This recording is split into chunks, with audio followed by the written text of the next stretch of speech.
was awesome. Tom, he was awesome. Your guy. Oh, good. Yeah, that was good. You know, a lot of good comments about that. About him coming on, he came forward. Oh, sure. A lot of- He and Katie did that. Yeah. Yeah.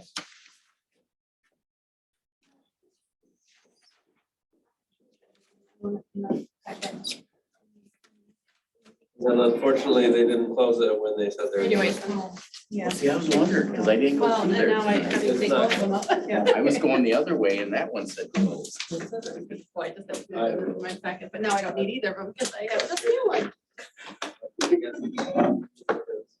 Yeah. It's not negatively impacting. It was nice that. he explained that. He told me. This is a change, this is good.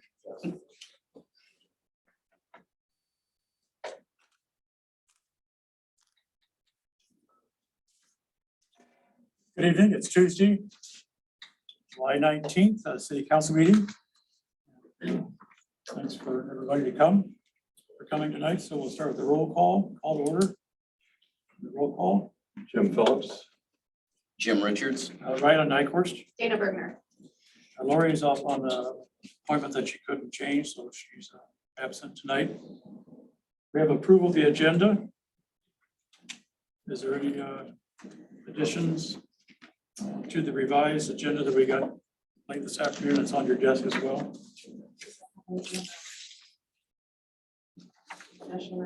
Oh, yep, okay. So Ryland, Sonny wanted me to give a brief explanation of the new CBD law, the THC, CBD, and the city's ability to regulate that.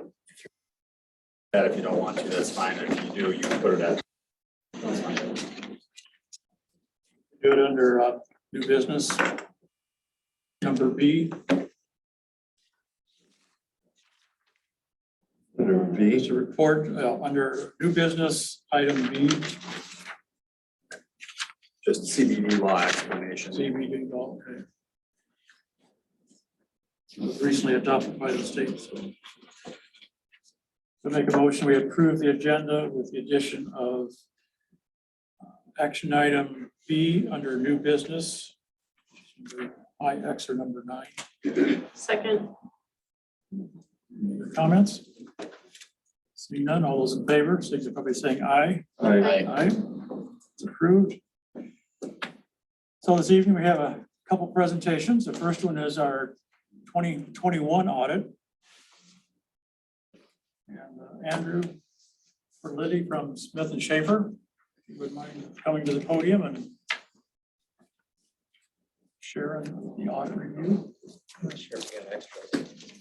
Whatever, I'll pass. Thank you. You pass. Yeah. Thanks.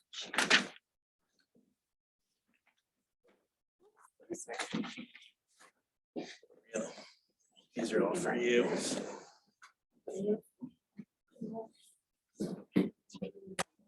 Sure, you can turn that screen just a little bit for the audience. well, I'm not sure if I'm sharing. Go the other way. Oh, the audience. There you go. Turn too far. Renee, can you check? I noticed in P and Z, these speakers weren't good. Take it off, but it. I thought they were.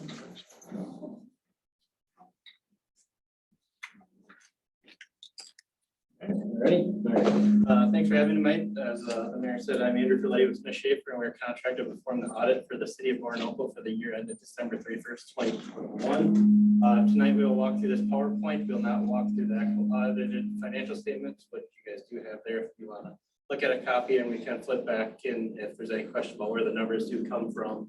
Everything comes directly out of that audit report. We just find it a little bit easier to talk about with some graphs to give a little bit more history with the city. So we'll walk through that tonight. So as we walk through it, there on the second slide then is our audit opinion. So our audit opinion is a clean, unmodified opinion, which means we believe everything is fairly stated in accordance with GAAP, which is the highest level of assurance that you can receive on a financial statement. It is reasonable, not absolute assurance, that we do not look at every single transaction that occurred throughout the year. With that said, we do take a risk-based approach and looked at transactions that occurred throughout the year, and anything that was selected for testing, supporting documentation was provided to us. So the city's accounting records throughout the year were in good standing. We did sit down with management and the mayor on June 15th and walk through the actual audited financial statement in more line by line details. So everybody else kind of gets the Cliff Note version tonight. If there's any questions about that, we can go back to the audit as I did mention. And then the city did provide the management discussion and analysis, which is provided in the financial statement. Included in the audit is Minnesota legal compliance. We're required by state statute to perform various tests to make sure the city complies with various compliance requirements by the state, such as conflict of interest, bidding and contracting act, collateral for public funds, TIFs, and public indebtedness. We did not note any exceptions that are tested related to legal compliance. The management letter, the same finding that we've had in the past, is the limited ability to segregate accounting functions within the management, as it's not feasible with the amount of people that the city does have on staff to properly segregate all accounting functions. So we do just bring out that there is council as part of that controls as they review those invoices monthly to be paid. And then our auditor responsibility letter just states that there is some use of estimates such as depreciation, net pension liability. We didn't have any disagreements with management, and we did request management representation, and so they provided all information to us. Slide 3, then we'll just talk about your basic fund types. You have your 4 governmental fund types. You have general funds, special revenue funds, which has two funds, the TIF fund and the Gold Rush. There's 3 debt service funds. The 2014A was actually paid off in 2021. So that fund will go away in 2022. And then there's 2 capital projects funds, the water and sewer improvement, and then the regular capital improvements fund, and then 1 enterprise fund, the water utility at this time. Just a brief overview on the general fund operations. We'll look at the revenues and expenditure in more detail, but just to highlight there, the revenues are in the blue, expenditures in the gold, any transfers out in the red, and then the change in fund balance in black. So the revenues in the general fund, we're up about 200,000 this year, mostly due to increase in property taxes. But in the red column, the third one there was a change in how the city reported the levy that was going into the capital improvement fund this year that was recognized in the general fund and then transferred over into the capital improvement fund, where in the prior year it was levied directly into the capital improvement. So that is why we do see that larger transfer in the 2021 compared to 2020. Expenditures are up. Most of that is related to the flood restoration project, and then there is also some road maintenance that was not done in the prior year. So at the end there in the black, the city did have about $3,000 to their fund balance, so the city pretty much operated on break even in the general. On slide 5, then we'll get into property taxes. So the general tax levy represents about 32% of the total governmental revenues that come into the city. When I say governmental revenues, that is everything coming in except for the water utility at this time. And then if we do exclude the PFA grants that are related to the wastewater treatment plant, it's actually about 55%. So over 50% of the way funded through governmental revenues through property taxes. Just over 897,000. That is up about 57,000 from the prior year. And the levy was about 898,000. So you pretty much collected what you levied in the current year. So delinquent taxes stayed relatively flat in the current year. Next, we look at your local government aid, or LGA. So that represents a very small amount, only about 3% for the city, without the waste grants from the wastewater treatment plant of about 6%. So the state is not increasing the amount in 2022. You're actually going to receive the same amount of $91,622 in the current year as you did in the prior year. So if you look at the 2 graphs, if you look at them, we've had to, actually, if we go to the next slide, in the pink column here is your property taxes, what your citizens are paying for, and the green is the state amount. So we can see that that gap is widening as everything is costing more. The city is having to increase taxes to help pay for the rising cost, and the state has not continued to kick in their fair share. So that gap has been widening in the last few years. Next, we'll move on to the expenditures on slide 8. So we'll start off with your general government general governmental expenditures. So this is the mayor, council, finance, administration, elections, professional service, and economic development. So total expenditures this year, about 236,000, up about 30,000 from the prior year. Most of this increase was due to increase in salaries. There were some legal notices and then some repair and maintenance done in the governmental funds. So that is up about 31,000. Next, if we go to the public safety, and then slide 9. So this is police protection, fire protection, building inspection, planning, zoning, first responders, and emergency operations. So the increase was mainly due to the increase in building inspections, which was offset by increased revenue, as well as there was some more building going on in the city during this time. So there was a higher cost for the building inspection. The largest portion of that, about 66,000, that is related to fire. About 56,000 is related to police. About 20,000 is related to building inspection and planning and zoning, is about 42,000. On slide 10, we look at your public works. So we do separate out the capital outlay and the public works. Most of that is going to be related to the wastewater treatment plant, those planning and engineering fees that projects have been undergoing. Spent a little over $1.3 million in the current year on that wastewater treatment plant, which was funded through PFA grants. Down from the prior year, about $1 million as we received more PFA grants in the prior year. The blue is kind of your operating expenses, so that is up about 105,000 from the current year, primarily due to road maintenance. There was seal coating done in the current year, so it's kind of grass about every other year in the blue. So you're pretty close to what your expenditures were back in 2019, and then snow removal is up about 12,000 in the current year as well. Culture and recreation on the next slide is the community center, parks and recs, and then also Gold Rush is included in here. Once again, the blue up at top is their capital outlay this year. So our operating expenditures on the bottom are up about 50,000 from the prior year, mostly due to the community center upgrades with the new desk and the HVAC work that was done in this building, and then also some Gold Rush expenditures that did not occur in the prior year due to COVID. Most of that was related to the fire. If we just look at your governmental expenditures across all the different categories there, you can see the largest portion there is in the public works department, followed by the general government. And then this year, the purple, we have that unallocated. So there was some flood restoration or flood repair work coming still through, which is in the purple, which is a little over 350,000. So we do separate that out. Those are kind of one-time expenditures.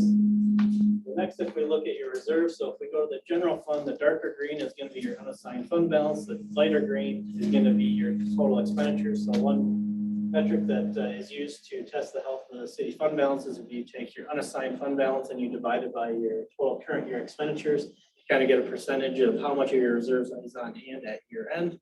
You're at 86% this year, so it's still at a healthy number at the 86%. So that's pretty much operating for about 10 months out of the year. It is down 105%, but if you look at the darker green, you're actually unassigned fund balance of about 13,000. So if we did increase that, our expenditures, which includes those flood restoration projects, that 300,000 made those expenditures go up. So unfortunately, that does impact our percentage, but the city still is in a healthy position. Next, we look at the water and sewer improvement fund balance. So as I mentioned, these are grant funded with the PFA. So this is just based on timing. It is at a deficit of about 231,000. I do believe there was a larger payment, just timing of when that payment did come into the city, received after year end. Just a timing issue. We fully anticipate getting refunded for those.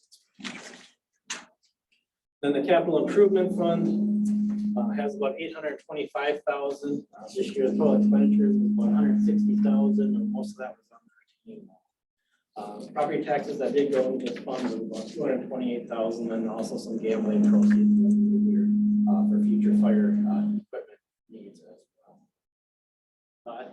Other two special revenue funds that we look at is the Gold Rush. So the Gold Rush did go in deficit of about $500 this year. So a small deficit in Gold Rush. As they spent more than they brought in, there were small amounts going in, and they did spend about $8,800 this year. And then the TIF fund has about 19,000, as we did make those catch-up payments with that developer, so all the developers will be paid or caught up on payment as of year. Next, we look at your debt service briefly. So there was 3 obligations outstanding as of year end, or as of the beginning of the year. As I mentioned, the 2014A, the middle one was paid off during the year, so there is only 2 future obligations for the governmental funds. The 2013A, which is the first grouping there, has about $209,000 left paid off in 2029. And then the 2017A, there is no principal payment this year, as we did make 2 principal payments in 2020. That's paid off in 2025, and there's about $61,000 left. And then the water utility fund is paying off, one more slide ahead. The 2009 PFA loan that's paid off in 2029 has about $528,000 outstanding. Slide 19 then, if we look at, is going to look at your water fund utility. So the green is going to be your revenues that are coming in. The darker orange is going to be your cash expenditures. The lighter orange, we separate out the depreciation, as that is a non-cash number, just to see if you are kind of breaking even on the cash flow, on the cash basis. So this year, total revenues were pretty flat, as there's no increase in fees for the current year. Total operating expenses, excluding depreciation, were about $113,000. So there was a net loss of about $26,000 in the current year. Total operating expenses were up about $12,000, mostly related to supplies and salaries in the water industry. On slide 20, then we look at your cash versus your debt outstanding. So the green is your cash, it was about $116,000. So we did use about $5,000 worth of cash in the water utility fund this year. They did pay about $63,000 down in debt principal that's excluded from the prior funds. And then there was also at year end about $208,000 that's due to other funds that was advanced from prior years. They did pay back $23,000 in the current year.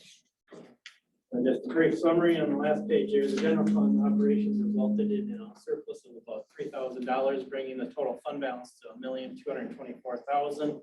But as of year end, the unassigned reserves of $1,060,000 equal about 86% of the current year general fund expenditures. Water and sewer improvement fund had a deficit balance, which we anticipate being reimbursed based on timing for the PFA grants that did come in after year end. Capital improvement fund has a healthy balance of about $825,000 to be used on future improvements. All debt payments were made timely in the current year, and then the water utility fund rate should be continuing to be evaluated to build cash reserves for future needs and future repairs. So I went through a lot of numbers pretty quickly there. Any questions or anything I could help clarify or comments?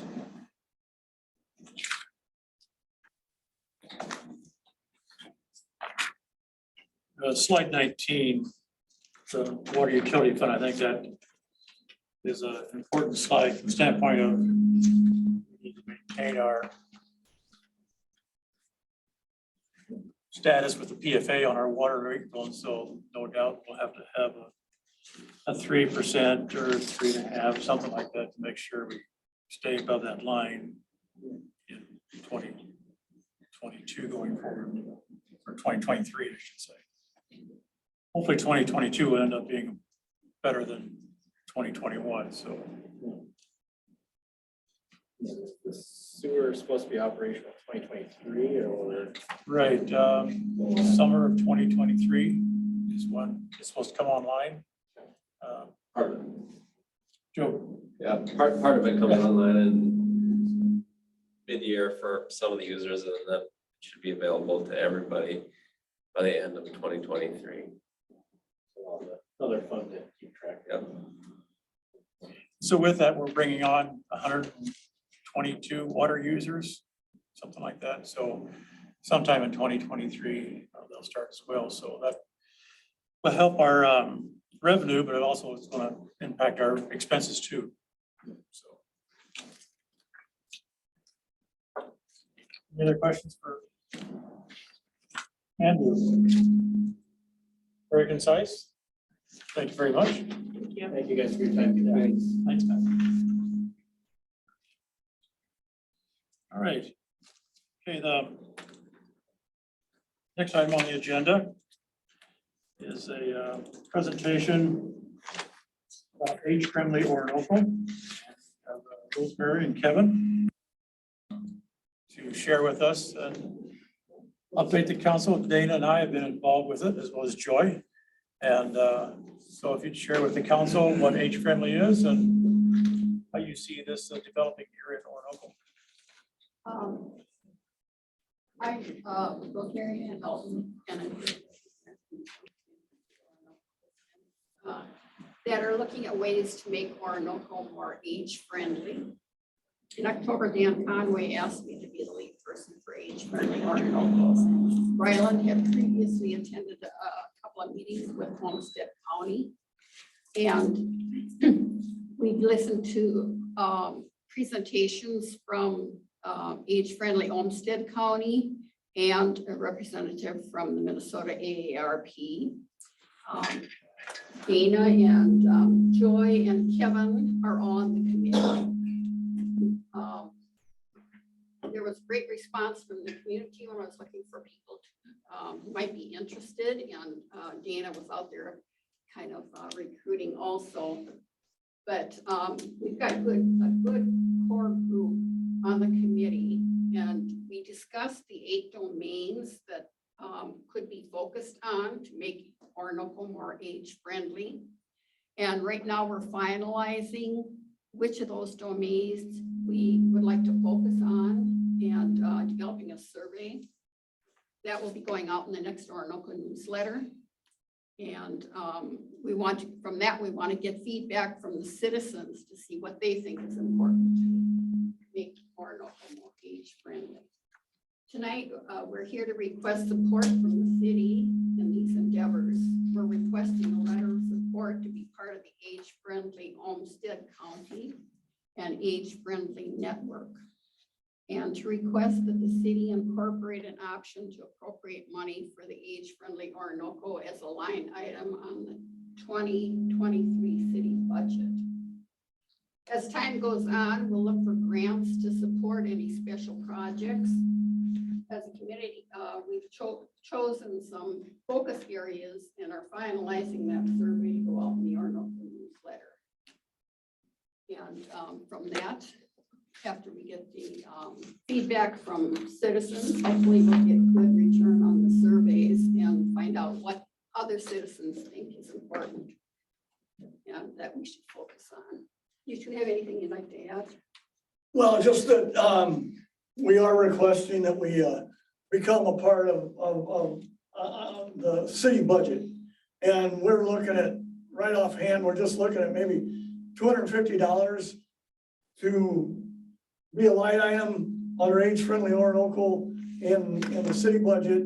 And we can use those things for, right, for starters, mailings or some other, anything else that may come up right now. But I think it'd be vital and important if the council so chooses to approve us, that we become a part and get in there, because I mean, we're not moving super fast, but we're moving forward, and this benefits the entire community. I mean, when we talk about age-friendly Orinoco, we're not just talking about the older generation. I mean, it incorporates everybody, but it helps everybody understand what we're trying to do as a community. You know, a lot of people as they age, they'd rather stay in their homes, a lot of people, versus going to homes or whatever. And the things that we're trying to do will help make that a smoother move into as everybody ages. So we just really want to ask the city for their support, and so that's kind of what we're here for. Yeah, I think the first step is to get some publications to the residents, not just of the city of Orinoco, but Orinoco Township as well. I believe the newsletter goes to anybody with a 55960. So we're also going to represent the committee and go to Township and ask for some funds from them, and also start with maybe People's Co-op and get a grant from them also. But we're looking at first probably getting a publication together to say, this is what's out there to help you. And these are the items that we can help you with. And then eventually, as we go on, other suggestions that could come through the budget as well. So we're just here to see if you have any questions for us. I think we do appreciate the links that are in our agenda. Yeah, hopefully everybody's had a chance to look at those and kind of gives you a better perspective of the ARP background and the commitment from ARP for the grants, and a ton of information out there on the website. So it's very informative, and I think it's really a big plus for us in Orinoco. I agree with what Kevin is saying. A lot of the senior people would like to stay in their homes, and whatever we can do as a community to make that possible, whether it's meals or transportation or community center activities, whatever, there's a whole gamut of things that we can do. Benches, we've talked about benches and walking in paths and things like that. Just for a point of interest, Pine Island has also a age-friendly committee. They've had a resolution, and I don't know if they had a proclamation, but they're much further ahead of us. But the survey is a key element of this whole process going forward, so. And just a little bit about that survey. We will be doing ours in the newsletter because we feel it's the best way to reach most people. We'll be collecting them in different places: City Hall, the VFW, the food shelf, churches, post office. We're going to try to get as much, and we realize that surveys in general don't always get the best results, but we think we can, hopefully we can reach people. And like Joy said, one of the big things is just being at the first responders, for myself being part of the first responders group, is that, or the representative, is that they would love, the group themselves would love to be able to hand the residents in the township or whoever they respond to, a resource list of here's what's available. And here, in our community right now, and we can hopefully grow that as we go. And one of our big goals then too is we would like we want to be the volunteers for the services. So we would like to really gather a large group of volunteers within our community, which I know is 100% possible because I work at the food, well, Rylan and I both volunteer at the food shelf, and there are so many amazing volunteers from Orinoco that come every week to help out there. So I know we have a good volunteer base here in this town. Honestly, I'd love to see something like what Pine Island has, the Pine Island Home Services. Because I know that gets used a lot. That was Rosemary. Yep, yes, I know it. I used to be the director. Yeah. Yes, that gets used a lot. Mhm. And I've had aged family relative that used it and loved it. Mhm. So I'll I'd love just to bring see a it. personal note. Within the last year, I was trying to find services for my mother-in-law, who ended up coming to live with us because there really was no services. There's no Meals on Wheels delivered to Orinoco. So what we need first is to show the need, and that's what the survey will do. And then from there, we can tell the community, this is a true need. And it's not just 65, 75-year-olds. We're talking 55 years old and older is what we're thinking, but there's the community base that will support that. So even though Orinoco may not have a base of a lot of people over 55, we have a lot of young base that could support, be our volunteers. And that's true that our town doesn't have a very large older population, but the surrounding communities do. And that's why we meet on Thursday, but when we get our ducks in a row, we're gonna probably use like Orinoco area instead of just Orinoco, because it really is encompassing the surrounding area as well. Because we see a lot of need in the rural area surrounding Orinoco. And we would be working with, other groups that are already doing things. It's not that we're going to take over anything, but find out what the needs are and where to focus people to get the help they need. Okay, great. Well, thanks for coming tonight and sharing the Thank you for your time. age-friendly, so it's great. Thank you all. Thank you. you. Thanks. All right. Next item is our public forum. It's a 3-minute time limit per person. Homes encourage participation from community members. Please keep in mind that your comments may be pertinent to city business and must adhere to data privacy rules. No employees' names may be used. Please do not expect action from the council this evening regarding your concerns. To address the city council during public forum, please step up to the podium, state your name and address, and fill out the white form that's on the podium. So speakers may be recognized only once. And with that, I'd invite anybody that would like to speak in the public forum to come forward and state your name. I fill this out first. Just do it All after. right, okay. So this is, I only printed one packet because I. So I can share. Thanks. My name is Laura Quest. I live at 945 First Street Northwest. Our road was the first road to go under construction for the water and sewer project. And I just want to start off by saying that I am 110% for this project. I'm so excited to get water and sewer.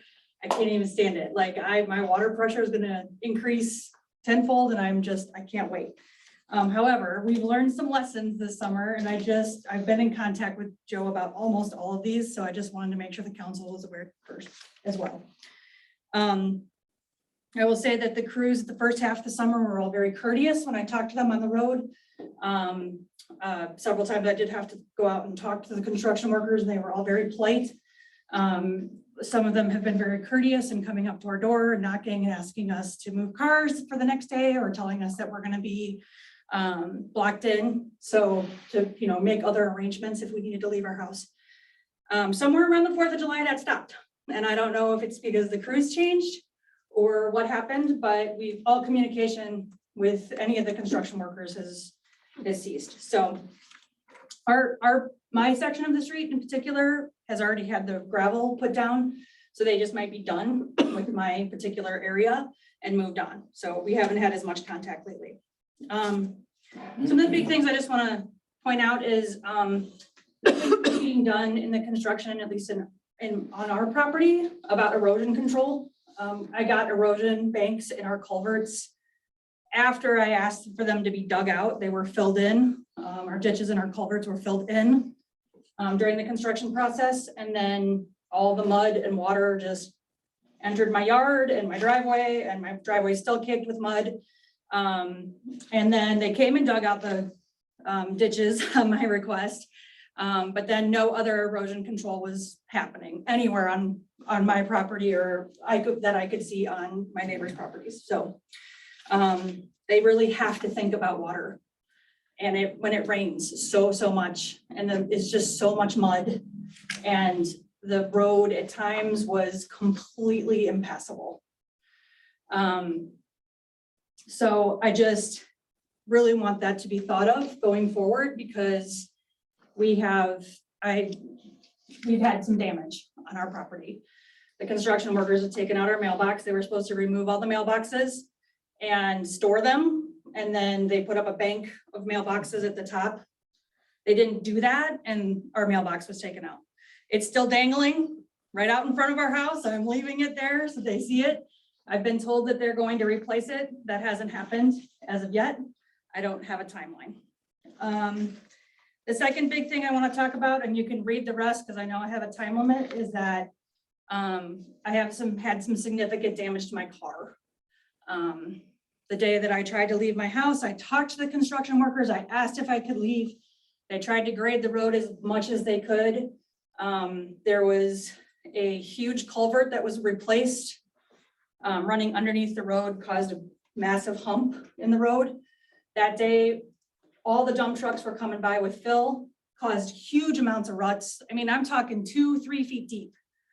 So I have a Honda Odyssey, low clearance. It was not going anywhere that day. They were also replacing rock around that culvert that they replaced that came across the road. So when I backed up into my driveway after realizing I wasn't going to be able to pass on the road, caught the whole underlayment of my car, ripped it off, did about $2,400 worth of damage to my car. All those pictures are included in there. I've emailed and been in discussion with Joe about this. I have yet to hear from the construction company about the claim to my car. They responded to Joe in an email, which Joe forwarded to me, but have not heard from them directly about that. So I assume the risk of driving on the road out of my driveway that evening, but it did do significant damage to my vehicle. So I just want some lessons learned from this. I'm very concerned about the bus routes come fall. I want to know what's happening with the communication with the schools. I don't know if my corner where my kids get the bus is gonna be ready to go. I know they have to have it repaved by October, but I need to make sure my kids can walk safely to and from the bus stop on a daily basis. So I'd like some resolution to that, just going forward, and I'd like to know what's being communicated to the schools. So I just wanted to make you aware, it's all in this packet I assembled for you guys tonight. And I just wanted to give you kind of a midsummer update. Please don't take this as a complaint, just lessons moving forward and what we need to do for the next 10, 15 years of this construction project. Because we were the guinea pig road, and I think it could have been done a lot better. So thank you. Thank you, Laura. And I will say to Laura's point, I did see their landscaping. It just pretty much demolished their landscaping. It filled it full of mud. So their landscaping out front has to be redone. I mean, it's pretty much leveled. It's just nothing but mud because of the culvert. So, And that's what they removed then? The I know I'm not mud? supposed to reapproach, but I'll just say one thing. I encourage you all to come down and drive on First Street right now since you can. And the gravel's improved it vastly. We aren't getting the big ruts anymore, and it's really helped a lot. We're getting some washout now from it because of the rain. But there's a lot of tree damage, a lot of people, not on my property, but in my neighbors, just dangling dead branches. They haven't taken care of them. Some are kind of scary right near the road. They could fall anytime. And they've moved on. So, I mean, I don't have any timeline in when they're coming back to fix all these things.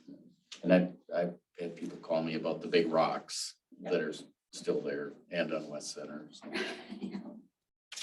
So, well, thank you, Laura. Appreciate the comments. I guess the main thing too is just to continue to contact Joe or Jeff, the engineers that are on site with complaints and issues and just to keep those open communications, so.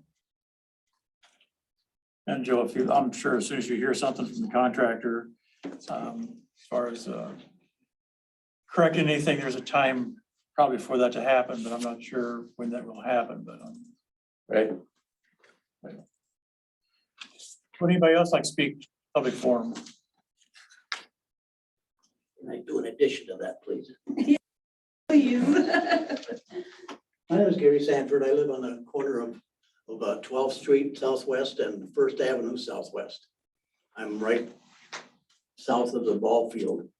I know I've requested from the park board about getting a light put out there, and I hope you guys will discuss that today and pass that through. But our road, I think, was one of the first roads that got chewed up. The tar was chewed up and everything, and the vehicles that go through there, especially company vehicles, go through there extremely fast and create a dust storm that you wouldn't believe. And so we have to be on a continual cleanup with our house and everything that we have sitting outside, and just because of the dust that, you know, we don't have a problem with ruts, although it's all washboard, of course, it's to be expected. But the traffic, I think, is the worst item that I find. And I understand that I am not part of Orinoco City. I actually live in the township because I live on the south side of 12th Street.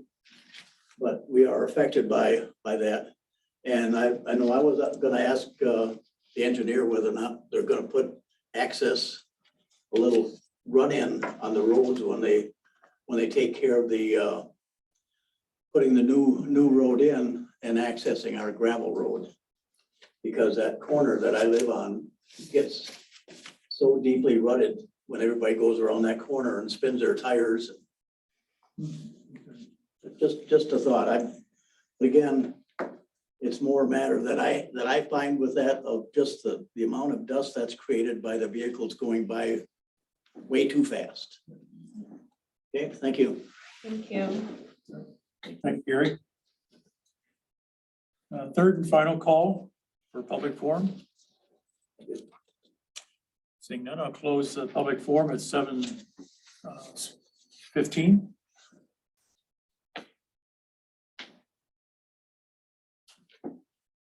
All right, department committee reports.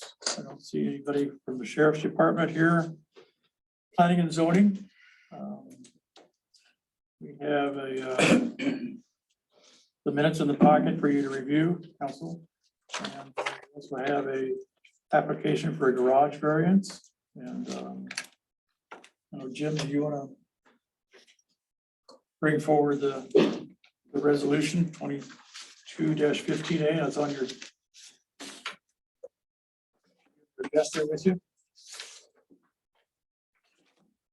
We actually have two resolutions, kind of A and a B, for approval or denial. Already now, right?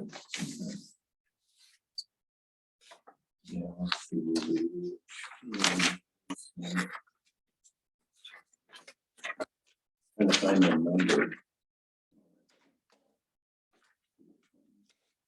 They are. Minutes reflect the finding of fact. Oh, here it is.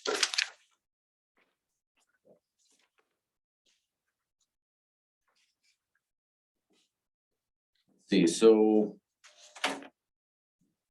the resolution 2022-15, where the applicants,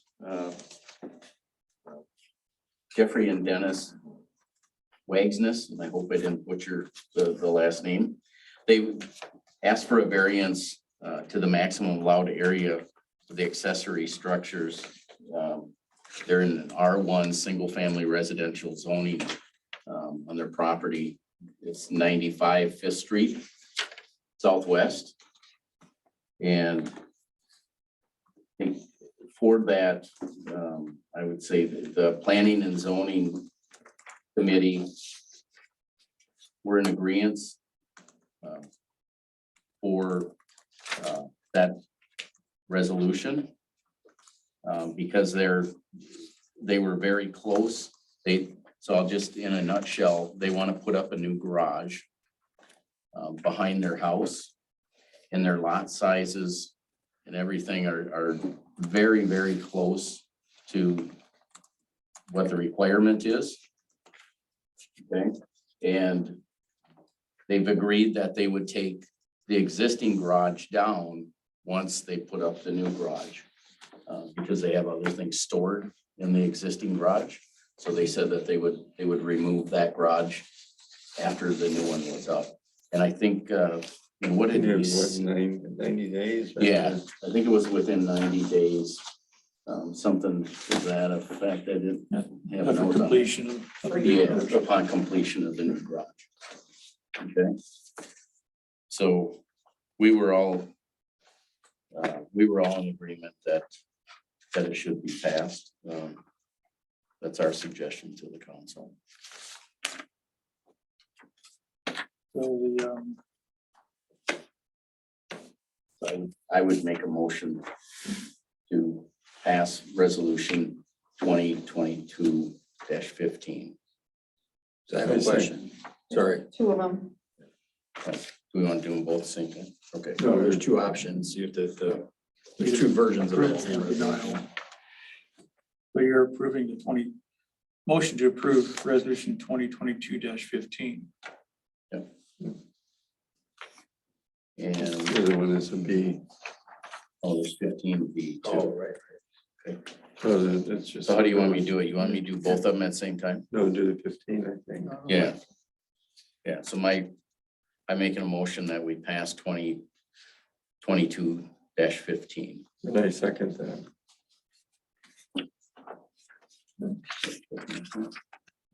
Any other questions or comments for Jim and Jim? I have a question. I looked at these. Okay. I was asked to look at these yesterday. I looked at them, made some comments. I didn't quite catch this.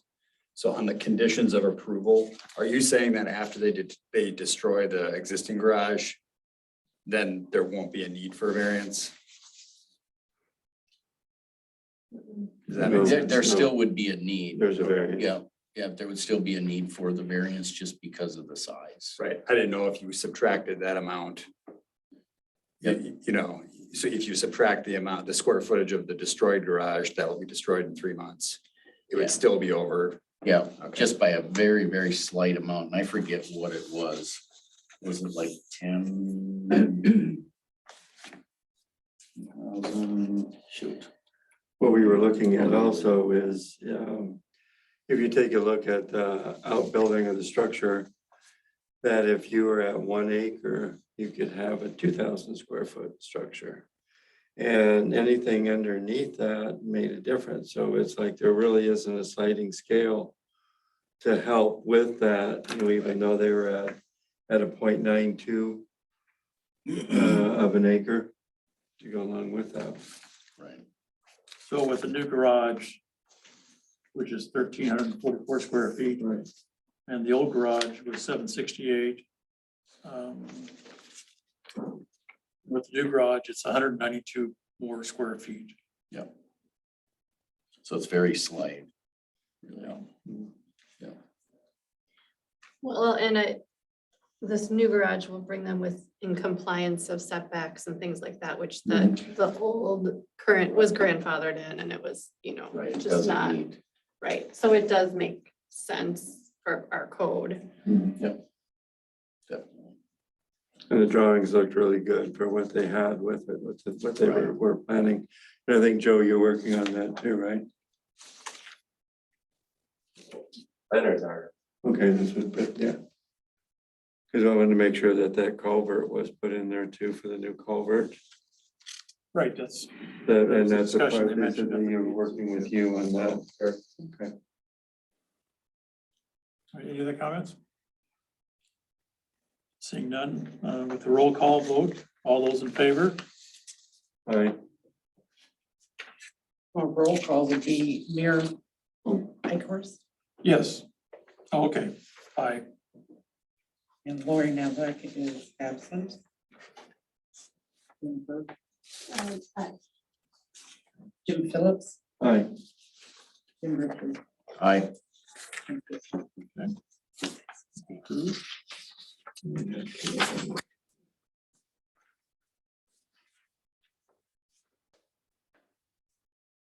Okay.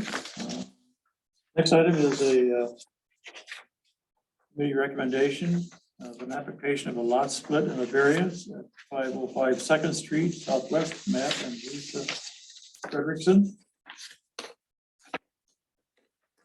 Do you want to speak to that, or either one of you? Go ahead. Again, there's two resolutions, Okay. 2216A and 16G.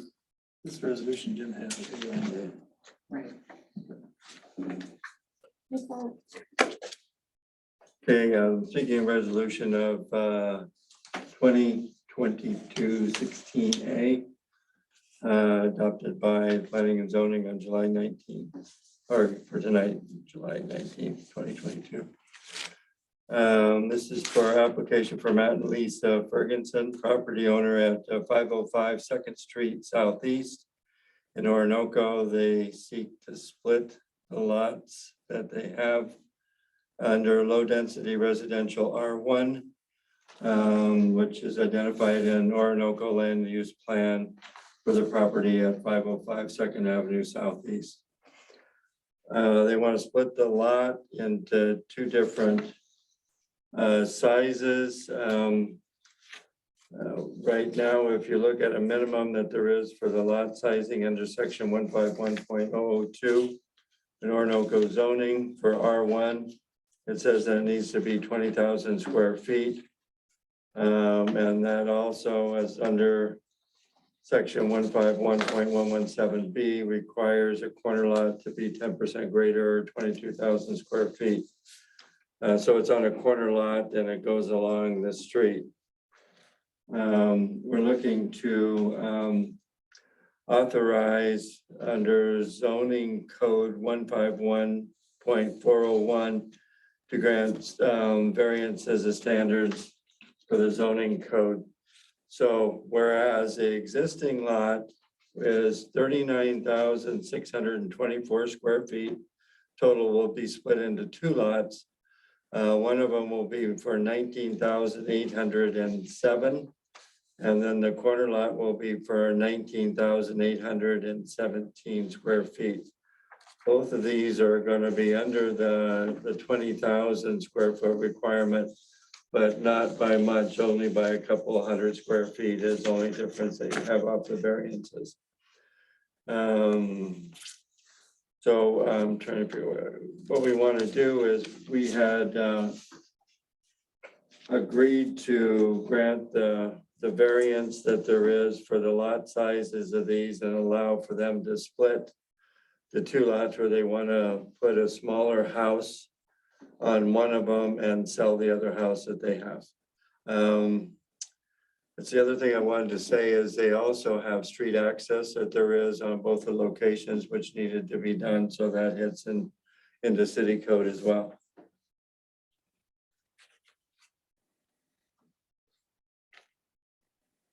So I make a recommendation that we approve the resolution number, You'll make that motion. a motion to approve the resolution number 2022-16A. And for the split, Second for discussion, we get to talk about the variance as well. okay, It's all in the same motion, or it's all in the same. which is on the variance will be making it for being less than 20,000 square feet. Is that what you're talking about, Dana? Right, so if you look at the resolution, that's why I was looking for something else. It says lot split and variance, so we should Okay. just double check, or the variance is because it's below the required minimum lot size. Right. Mhm. If the lots are split. If the lots are If split. after lots are split, Correct. yep. So there's conditions. in So we that. have to do this. Gotta do one. Both have to pass for them to Yeah. be able to do this, yeah. Okay, so the first one would be then for to make a recommendation for approval to split the lots. And to have the lot sizes for the variance under 20,000 square feet. For one to be one to be 19,807, the other one to be 19,817 square feet. So I had a chance to go to the P and Z meeting and I I wasn't there in person, but I listened in and I really did like the discussion that happened after this about that in Orinoco, our lots are big because we didn't have sewer, right? So everybody had to have their own septic and so that's why the lots are bigger. But as we grow, we probably want to have variable sizes of lots and this would be this is barely variable. It's just under, but it's a discussion that's being had as far as planning and future land use and it's all in there. And so I think it fits in with that, the direction we're headed. And I would support this. Yeah, because really both these, the timing, because we're looking at possibly changing the size of a lot. The timing is just not there for them, Mhm. but both are very close. Good points. Okay, any other comments? Seeing none. By roll call. Aye.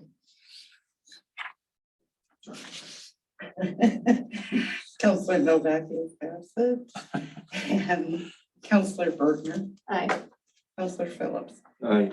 Counselor Richards. Aye. Thank you. Just as a point of clarification, we'll add sewer and water service to the second undeveloped lot with the sewer project in conjunction with the current. And that's a gravity service. The gravity service and obviously just a water service to the undeveloped lot. Because we did talk about that too, and I Yeah. wasn't sure if it was gravity or if it was. It's gravity, but the property owner will get 2 assessments, 1 for each lot. Right. Yeah. And I think everybody understands that, but just so everybody knows. So I think for the property owners, that's good news. You don't have to have a grinder. I thought it was gravity. Yeah, so we'll stub another to the property line for both sewer and water. Does the main line go in that back hayfield there down the middle? No, it goes right down the street. Yeah, okay. All right, that's approved. Thank you. Next item is a recommendation for committee membership. Resolution 2022-17. On your desk as well.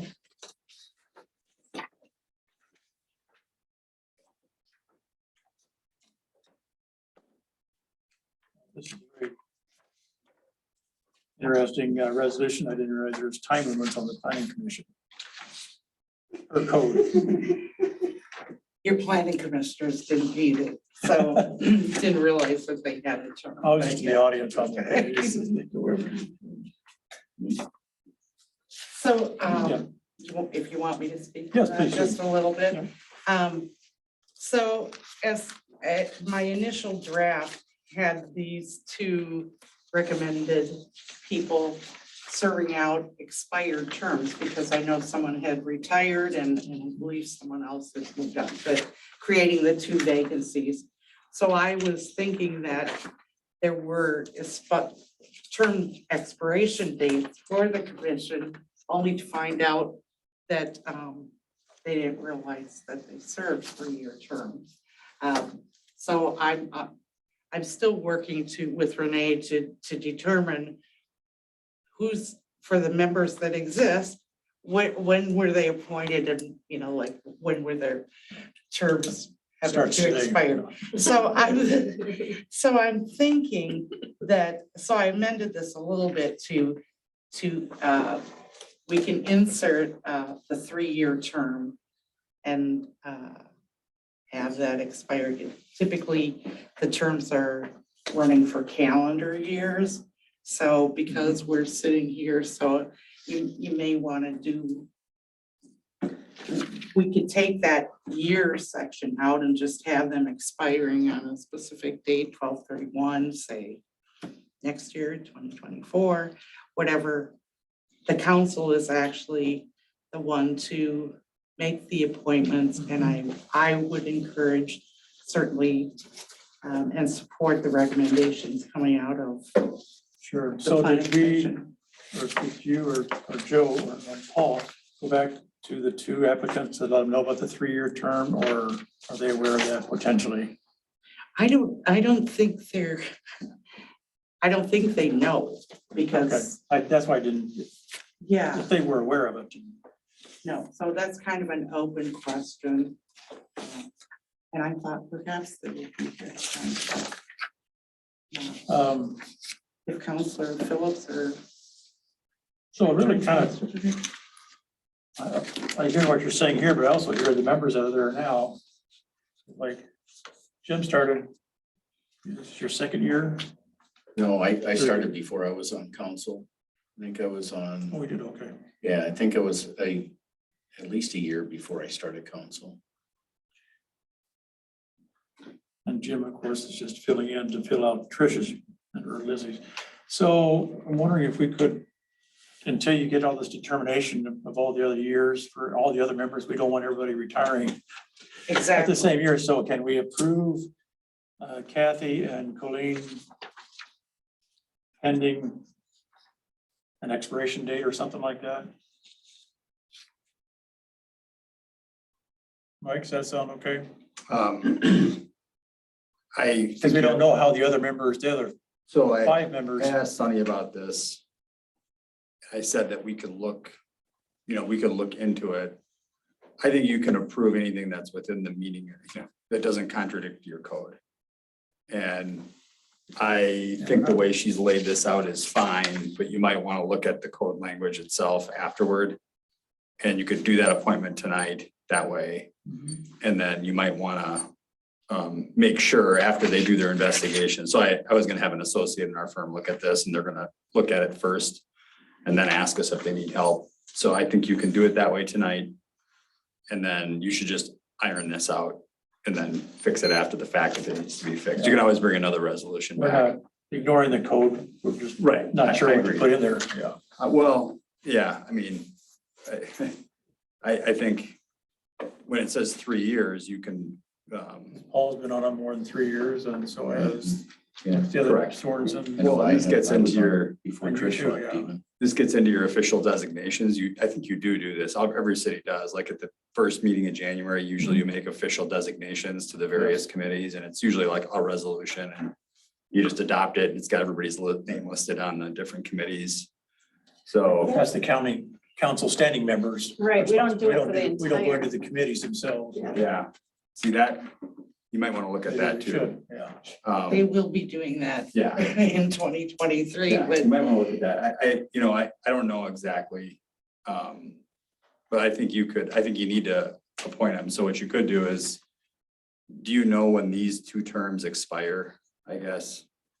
no, that was the point is that They resigned. those people didn't They're on until they have, resign. yeah, exactly. You know, basically you're on until somebody else is Right. sworn in. In practice, but like, there's empty seats, right? So you don't really need to know who they're replacing. They're replacing nobody. They're just filling a vacancy. Right. So what? We can do 3 years for them. Yeah. for the new people. You could just put in this resolution, the exact date, today's date, 3 years from now, if you want to.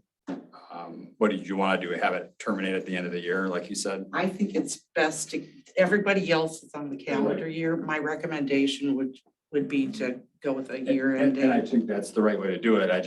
You have to pick a year then. So like, if, pretend like these were vacant seats and we were in the middle. I mean, is that this year? Are they just gonna fill these seats till the end of the year and then they have to be reappointed? Or is it a year and a half or 2.5 or, I think you can just pick, to be honest with you. You can just Yeah. pick. I Three think and a half. my recommendation would be 2.5. 2.5, not 3.5. 2.5, or did you say 2.5 or 3.5? 2.5, Okay. because your code is saying 3 years. Okay, so that'll fit So, underneath the yeah. code and you'll be fine with that, okay. So there'll be the rest of this year and then 2023 and 2024. So expiring. December of 2024. So, the other way to do it would be to relabel this a little bit to say, to fill the portion of the unexpired term of those vacant seats, right? Assuming those vacant seats are always on 3-year terms until, whether somebody's filling them or not. Why don't you just do that? Just do it till 2024 and then we'll look at, let me put it this way. I don't think it's gonna invalidate any actions of the Public Planning Commission if you do this not exactly pursuant to code, which you're not probably doing now anyway. If people are just serving indefinitely with no appointments, just do that tonight and then take a look at it and hand it out in the future. And you're right, you do want to stagger them. I think most cities do stagger them at least, so you're not appointing everybody at the same time, which obviously has been 5 in the same year might be a Well, and stretch. I'm not quite sure when the vacancies occurred, whether, it was just last year or. Yeah, and So there was one that just occurred a couple months ago, which was maybe March which was Was it? March For or April, Mark? yeah.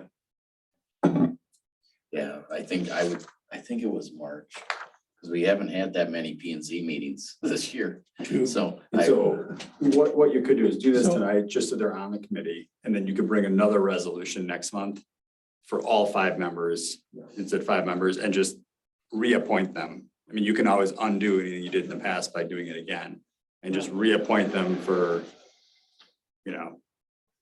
and just list them in the resolution, what everybody's term is. And maybe you can figure it out, but. So maybe you tonight, can- can we just make a motion to approve the appointees, Yes.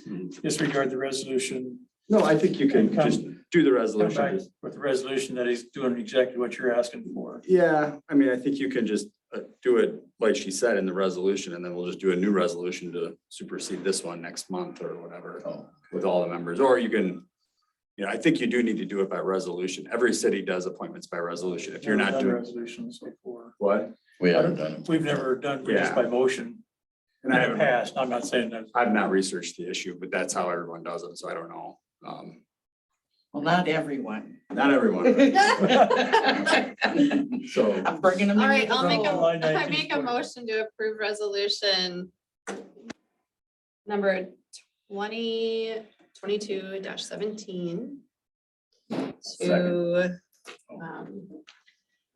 yeah, appoint Kathy Brandt Rucker and Colleen Freed. The term expiring December 31st, 2024. I second. Wait, you want to do that? Jim Richards already. Council approve that, so. Jim Richards, you seconded, didn't you? Jim did, yes. Yeah. And then you. Okay. Before discussion, and I don't mean to complicate things here, but I think our code 31-115. I think it'd be good to add how many terms that a person can have, like 2 3-year terms or 3 3-year terms. But that's changing the code and not part of. Right, this no, I agree. resolution. Yeah. It's not changing. We need to change the code to go Term through that limits. process, but I think it'd be good to add those terms, the number of terms. Term limits. Term limits, yes. As an FYI, going forward, if there's other codes that need to be updated, that'd be a good time to do that. yeah, it does say in the code, appointees shall hold their offices until successors are appointed and qualified. So if you've never done formal appointments and you've never rescinded any appointments, they serve indefinitely, is what that says. So I don't really think you violated your code the way you've done it now. It's just, you might want to organize things a little bit more, you know? So, I think that's, yeah. Any other comments? We got a list going, Oh, right? yeah. Just keep in. Okay, so Mayor I, Novak is absent. Aye. Counselor Berger. Counselor Aye. Phillips, Counselor Richards, I, thank you.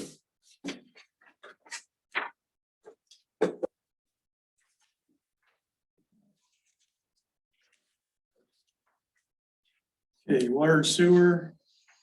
Updated minutes for July. And Joe, do you want to briefly 5, 6, and 7 are the public updates, but do you want to just touch base on 2 and 3? Treatment plant and Yeah, wastewater treatment plant, continues to be a lot of activity at the treatment plant. Contractor is pretty much doing a concrete pour almost every day. So lots of steel, lots of concrete. A lot of emphasis being on the SBR building as well as the tertiary building.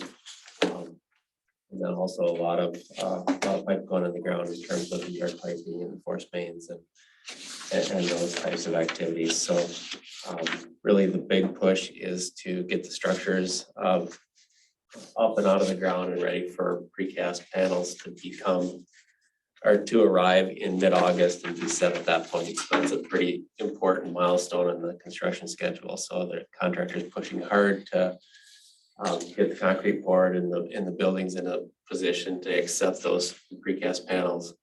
And then also having the site prep to, facilitate those truck deliveries. And so that means getting the pipe in the ground and under the access roads and getting the access roads constructed up to and through gravel base so that, we can get the trucks in and out and do what needs to be done. So lots of emphasis on that. And then of course, there's other things going on too.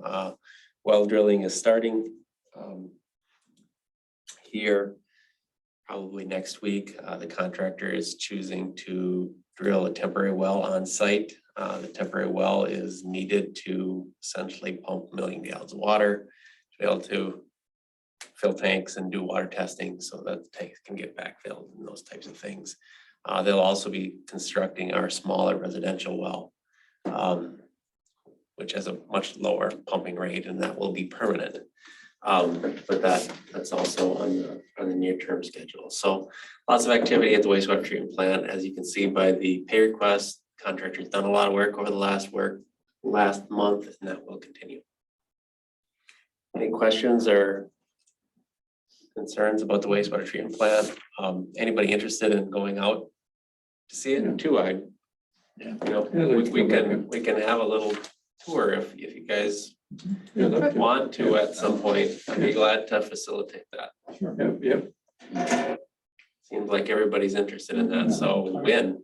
I mean, is it? Works with Sunny schedule, either 3 days a week, so either Monday, Tuesday, go ahead. The one thing I would maybe think about is there is very little construction activity on Fridays. And to kind of be a little safer environment and be out of the way, if you want to come out on a Friday, that would maybe be a reasonable thought process. If you want to see action and you know, it's not as safe as environment when everything's going on and the cranes are moving and, you know, excavators and everything are in place. So I know Friday'd be easier for me to carve out hour and a half. yeah, we could do it over lunchtime on Friday, for example, if that allows people to get away. Just a thought, I mean, we can do it anytime you want, but that's the time that the activities. The next Friday that I would be in town is 12th. Of August. And that would be probably fine, if that's what we want to do, or you guys can do it sooner. There's no hurry, it's just you want to come out and kind of take it in. It might be an interesting time because that's just before the precast panel is supposed to get here. So we could do like at 11 o'clock on a Friday. Sure. The office is closed from 11 to 12 or something like that. Sure. We want to try for the 12th? Yeah, let's do it. I can't the 12th, but you guys do it without me. I'll get out there another time. Well, just let me know, Jim, and Yeah. we'll get it.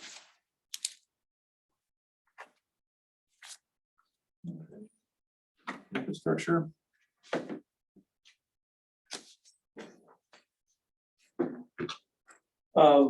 In terms of the sanitary sewer improvements, contracts 2 and 3. Contractor continues to make progress. You guys did see that resident update. It's reasonably detailed, so you don't need to necessarily revisit that, but there are 3 construction crews actively working in town. 4th was supposed to be here on Monday. They have not arrived yet. I think they got diverted to address another situation on another project. And we will be expecting directional drilling Where will that crew start? on West Center. West Center Street. That's why the road didn't close on Monday, like we told everybody it was, because they said they were gonna be there and they're not there. So And when did you say they're gonna start? it was supposed to be Monday. Yeah. And so it really could be anytime this week, whenever they can break free of that other project. We are also expecting the directional drilling crews to come back. Probably in early August and start force main construction again, so that will add another crew from Elms and Drainage to the fray. So lots of activity, mostly utility work. They've done or completed a little bit of street reconstruction work, but continues to be the focus, is getting utilities and pipe in the ground and manholes and those types of things, so that will. Any comment about Fitzgerald and the watering schedule of the roads? Are they doing that? They're doing better, I think. They're not as consistent as we'd like. I can't tell you how many times we've had conversations with them. They're supposed to be watering twice a day. In the morning and in the evening, unless weather conditions preclude that. So that is. Have you seen that? Yeah, I haven't seen that much. But I've seen. They have gotten better. I know I've had 2 phone calls from people that live near this gentleman that complained about watering and about grading. They said, you know, no one's been out here to grade for the last week and a half, and then another person called about watering.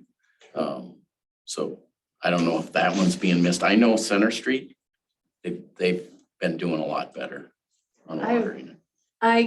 He must fill up at the fire hall, just the hydrant there. So I come and water the plants here almost daily and I don't know why we're always there at the same time. He's filling up a truck. I don't know where he's going, But but they're filling it, you know what I mean? They're filling it up to water somewhere. So maybe it's West Center Street. They have watered it down. Like I said, they've gotten a lot better at doing it. I think if they've been better on 12th Street too, when I've seen it when I turn, because I don't go down, but I make that turn from where I'm at. And I think over this last week, or I would have to say it's been twice a day or what, yeah, so I mean, they've stepped up a little bit over there on 12th Street, so. I don't know whether or not calcium chloride does any better than water, but, you know, for that type of material. But normally for anything that's gravel, it's calcium chloride to keep the dust down on a more permanent basis. You know, So it is happening. It's just, we'd like to see some consistency and I haven't talked to the contractor, but just the people that are able to drive the trucks have the CDL license and not necessarily the people that are working in the ditch. So not everybody has a license, so that may be so. one thing I would mention, and I talked with Tom from Santec, and by the way, I mean, that was a great gesture. Tom Walters from, I think it's Walters, right?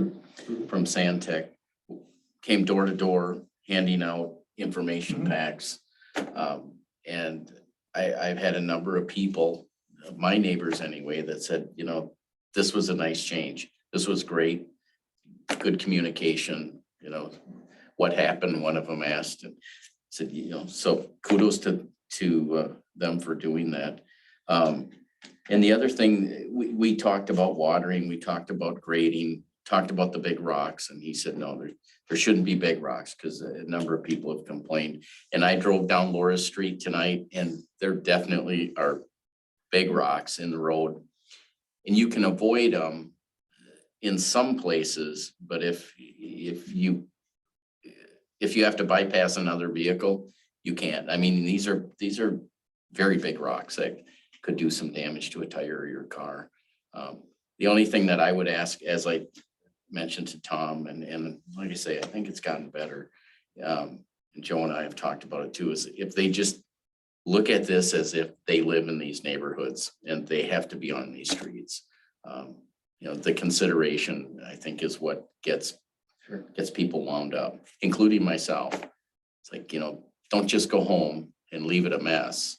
You know, take a little bit of time, clean it up, because people have to drive on these. And I realize it's a construction site, but people are still driving on it. Yeah, it's no different than putting the lines in the ground. They cover the holes up when they go home every night and dig it back up in the morning. And so it's just the same thing applies to streets, I guess. Yeah. What you're saying. All right. Move on to parks and trails.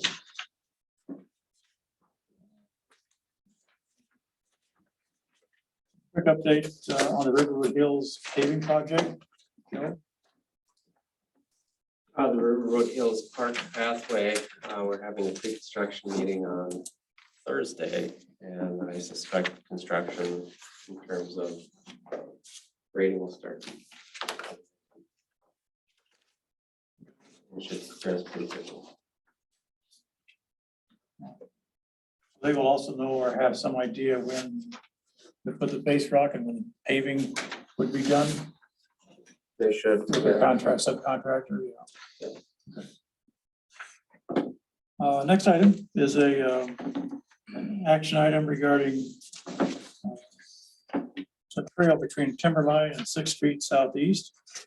This is an area where we have 2 outlots that were purchased by the city for our sewer lines, for the line going to, gravity line going to lift station 1, and then the force main starting to go down to the treatment plant. So A resident in Timberwoods, well, off Timberline, approached both Dana and I about if we could put a path between Timberline and Sixth Street for access to River Park and not have to go to Second Avenue and the busy street and whether they hail the visibility, so.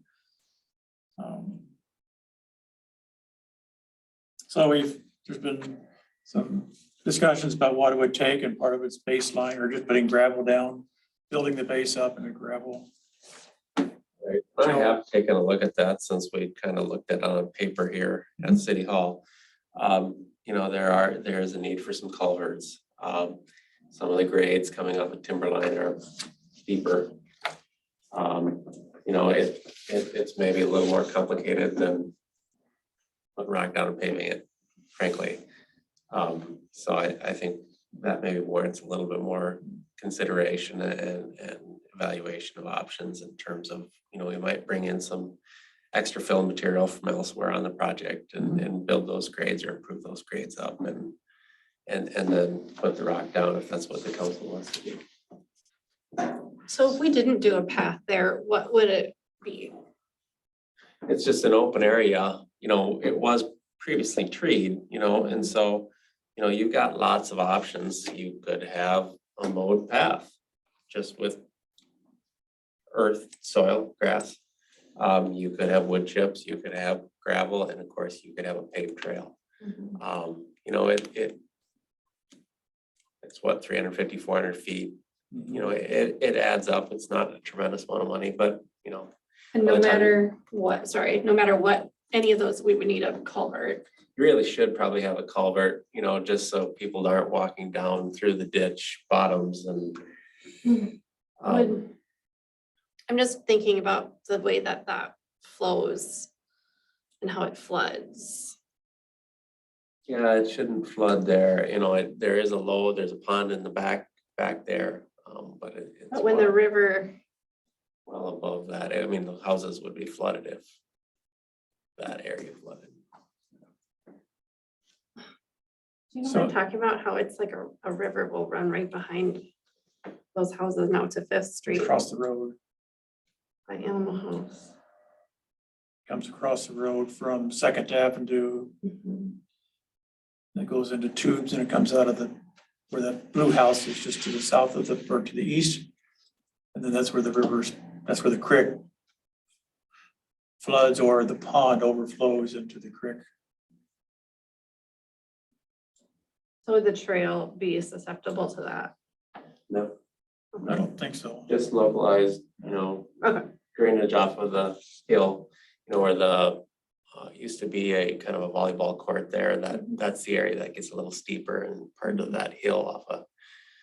So the need for, Timberline comes down that way. as I understand, the need for a culvert in that area where we put the path between Timberline and Sixth Street is that it's basically a little bit of a square from all the houses back up to Second Avenue.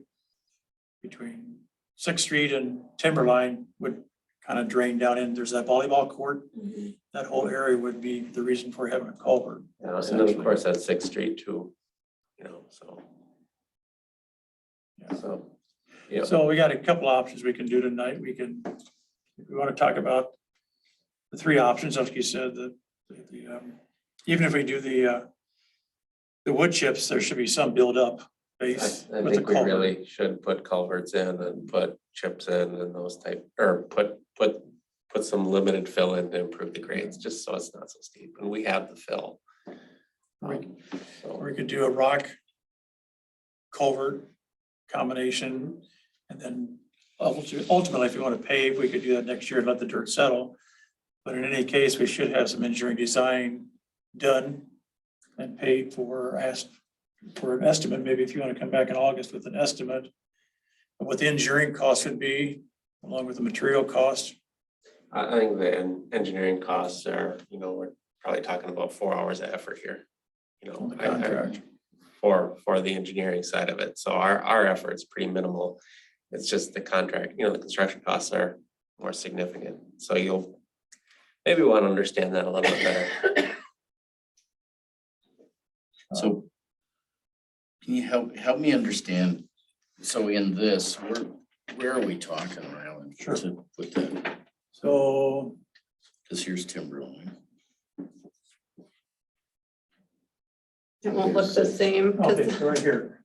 So there were two outlots in here, Mhm. and we took out these trees, and that's where the line goes to this lift station, and then coming this way. So there's maybe 60 feet, these two outlots. They were owned by Jet Construction, and there was a tax forfeiture. So we worked with the county, and we put the bid in, and we bought those two outlots for $500 or something like that. Nominal. Is this the drainage that you're worried? Yeah, was so there? here's a drain dish into this pond. Mhm. And then here's the other drainage dish that comes across here and comes out and goes down through here. So this area kind of here is what drains into this ditch here. And some of this river hills. So these trees are all gone, and just the path would be connect these two so that people don't have to go here to the Second Avenue Street. All right. So it's right here. City owns this. So just so I'm clear, we're talking about doing this for safety reasons, and so they don't access, have to walk. down that's the what the neighbors up on that, or the, not neighbors, but the neighborhood.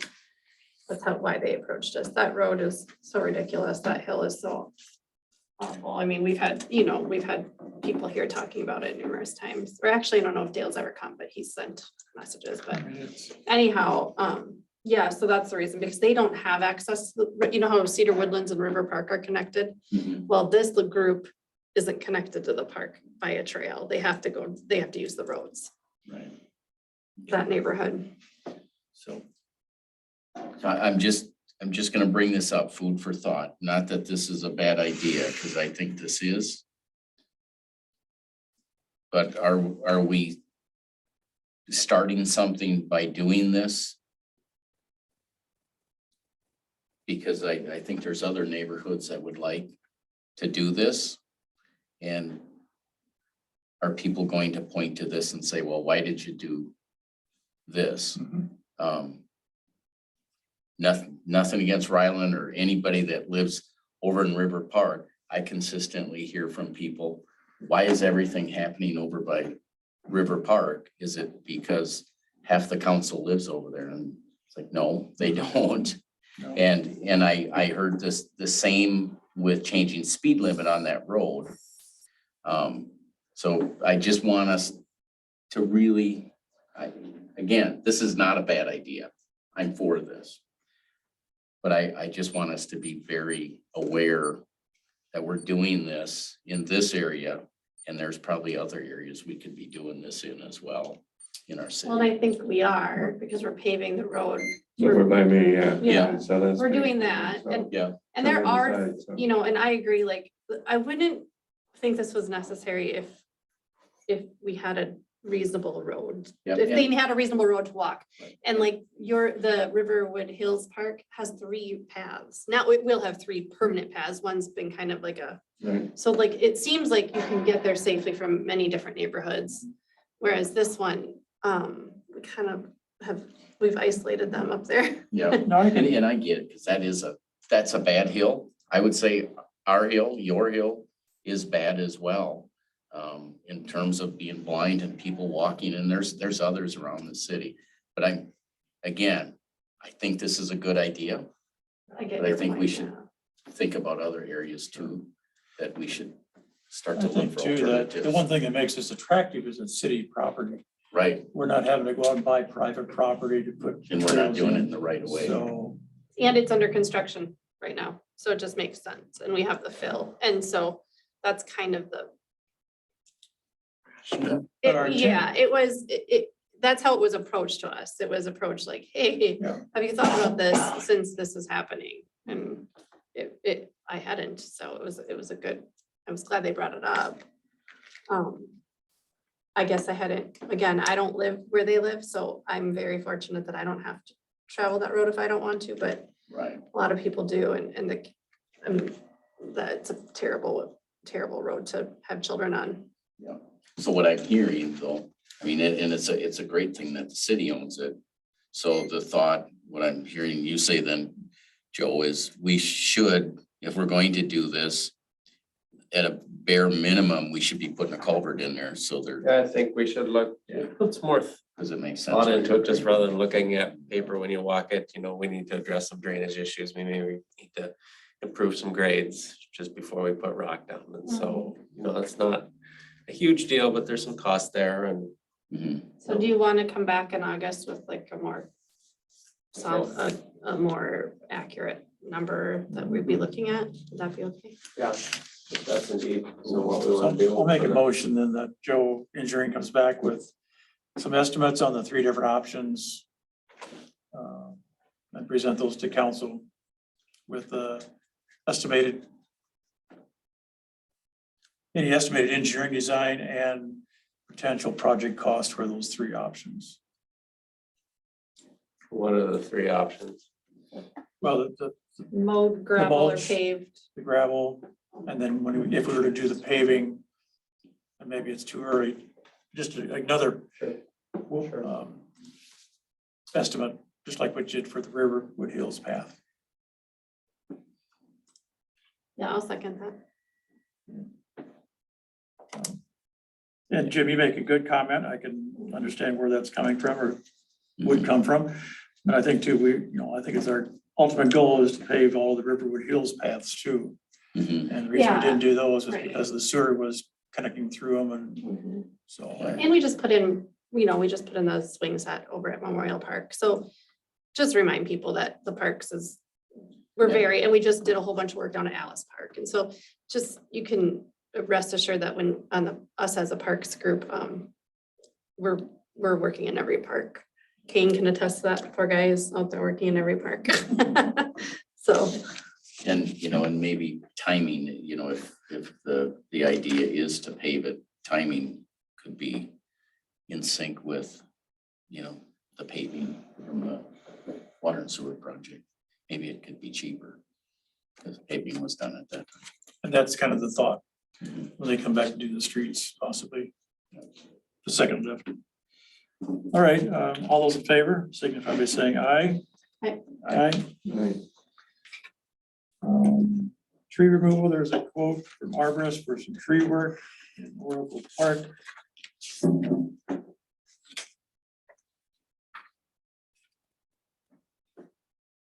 So make a motion, we approve the arborist quote for $2,700. second,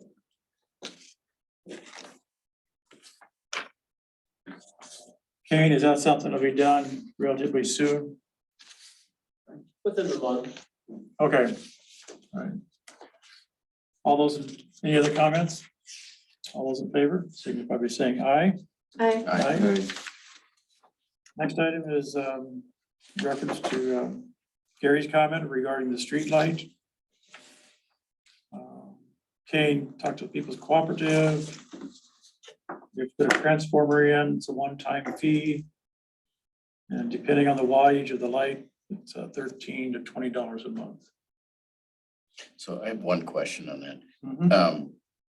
Are we talking about putting that light right there by the entrance to the ball field? To light up the ball field, or are we talking up on the corner? It'd be like the dividing line between my lot and the neighbor to the east. There's one right across the street there. Okay, So that way you're on the east side of where the pedestrians would be watching the ball game. Not right where they have the outhouse and that stuff. okay. So it's back towards the frontage road a little bit more? Or am I not? Yeah, if you know where the little driveway is that goes down into the park, Yep, be to the right to the east of that. oh, okay, okay. Is Actually, I was that- gonna suggest that. is that an That's LED? dark over there. There's always a lot of kind of. A lot of people are using that now. That's why we're lighting it up. Yeah. See them. Is that an LED we're gonna be putting in there? And I know that my neighbors have complained, about things that go on over there Yeah, at I, various times of the night. But I do understand also that you have that regulation that says nobody's supposed to be in the park after a certain hour. But you don't regulate it, so. it's not enforced though. Right. Cause I've come by there times after midnight Because I know someone that I see lives over police there, over a there number all of the time people. too. so. Yeah, and there's Sheriff should always. Yeah, they're the only ones, I mean, that's what we have. We contract with the sheriff's department, so if they see people in our parks, then they'll stop, but that's the issue, you know, they see it. So Kane, should we do with the, Arm do length. you want to start, where do you want to start with arm length and things? Do you have a thought, Kane? I got some thoughts for arm length and direction and light wattage and style. Try to shoot for an LED and then we can always improve or adjust as needed. That's, if I can just add, that's one of the things that I was a little surprised to learn is that you don't have any standards for your streetlights or anything like that, so. Joe can And- improve. Well, People's Cooperative installs and maintains the streetlights, all of them. And so it's really their standard in terms of what is used. But is that something that the city has had any conversations with them about? You know, what we would like to see, you know, again, because you're doing some visioning, right? Mhm. For the city moving forward, so just. a Let me thought. understand, but are you talking standards in terms of the light, or are we talking standards of someone requesting a light and their standards of whether they get a light or not? Standards in terms of, I'm sorry, I didn't. Is there mean to cut you criteria off. that has to be? Yeah, criteria in terms of, this is the lamp stand that we want, you know, or the reach, or Or what's the those thing? kind of things So it's already. uniform. Yep, Consistency. exactly. The only standards I'm aware of is when the developments were put in, like in the case of River Park, when that development came to council. Maybe it's been a suggestion from the council or from the planning and zoning, but there were streetlights on corners and the end of cul-de-sacs. Yeah, we have a kind of a So that was. protocol for location, but not in terms of, you Style. know, the height and the style and the number of lumens and those types of things. People's Co-op hasn't offered that to us, and I guess we haven't pushed back. It'd be something to think about going Yeah, I'd like forward to for see it. P and Z. Would it be, I mean, who would take that on, P and Z, or how does? It could be P and Z back to here. Yeah, I Not really I concrete. think it's very. Yeah, I guess that we're way. gonna be more public works, probably. Well, not to lay out the plan, though. I think to lay out the vision and the plan, I think Public Works would implement that plan. And then what would be nice is Kane wouldn't have to think about what arm length and what it would just be Yeah. It's a standard. Yeah. Mhm. This is the first pole I've seen installed in 8 years. So it doesn't happen very often, that's for sure. You know, I'm imagining, I believe they do have a standard they have what they stock, that's what you kind of get. And if you want a light, that's kind of what you get, but that doesn't mean that you couldn't request other things and Right. start to look at that. You just, word of warning, you're kind of opening up a can of worms there a little bit in terms of there's a million different options and the costs are fairly significant and they're their lights. You're basically, you know, they're installing them, they're maintaining them, and so, you know, they have a pretty big say in terms of what they install as well, so. Could we? No, it's a good question, because you asked the question, so I'm gonna ask you. Could you reach out to People's Cooperative and just ask them what kind of standards they have? Yeah, we've got all these other And choices. just find out what's out there and, you know, because you look at the street like Lake Shady Avenue along Orinoco Crossing. And those lights it's very nice arrangement for lights, so there must have been some standard that you used for putting those lights on Lake Shady. Mhm. Is there a standard in terms of the light? Is there a standard in terms of distance apart? You know, on a street? I mean, we- All of that. I don't think we want to go through the whole city No, revamping everything, but it's just something good to Here, know, because we're gonna have. Going forward, that's we're what- going to have to, yeah. So I want to make a motion that we go ahead and install, did somebody already do this? Okay, I didn't think so. Go ahead and install a light at Memorial Field. I'll second it. Any other comments? Seeing none, all those in favor, signify by saying aye. Aye. So either city staff or Kane. Yeah, you're contact people's welcome. property. Okay. Let us know how it goes. Report back. We have minutes from our June 13th and July 11th meeting. Update on Gold Rush. It's going to be here soon. In fact, I will send you an email because we need to post dates that the committee is going to be working. To put on our calendar, and I've got the dates here as a reminder, but I'll send you that notice. And I sent it to the committee members, but we should be posting them on putting them on the city calendar, so. But I was going to ask Chair Joanne exactly where we were at with the number of contracts and lots, but I didn't get that done. But everything is proceeding. I think we're in pretty good shape with the consolidation on the west side. Everything's the maps for picnic tables, garbage barrels, porta potties, dumpsters. That's all been pretty well taken care of. So just first date of July 30th is Saturday that we'll start marking the corners of our lots. Yesterday, Jim and I went out and we found the 4 corners for the B lot just by the Lions Den and then just to the north. And we found some white blocks. Nice. So that kind of helped kicked us off, but Did you put some rods down in there then too? was that? Did you attach some? Yeah, we metal? put flags down and everything. So Kane, when you're mowing that area, you'll see some white flags, so don't touch them. Don't you dare. So I think it's a pretty good fire hall, fire department's got some bands lined up for some live music. And I think we need, Jim, you and I should maybe sometime just lay out these basketball court lots. And I think that's not the last thing we really need to do before the 30th, so. Kane, is the ice shed still here or is that It is, we'll get it moved. before we do all those painting? I haven't painted any of that in a long time, so. Some of that. We're doing it about 9:30. Appreciate it. Oh, okay. And so that's coming along well. Personnel.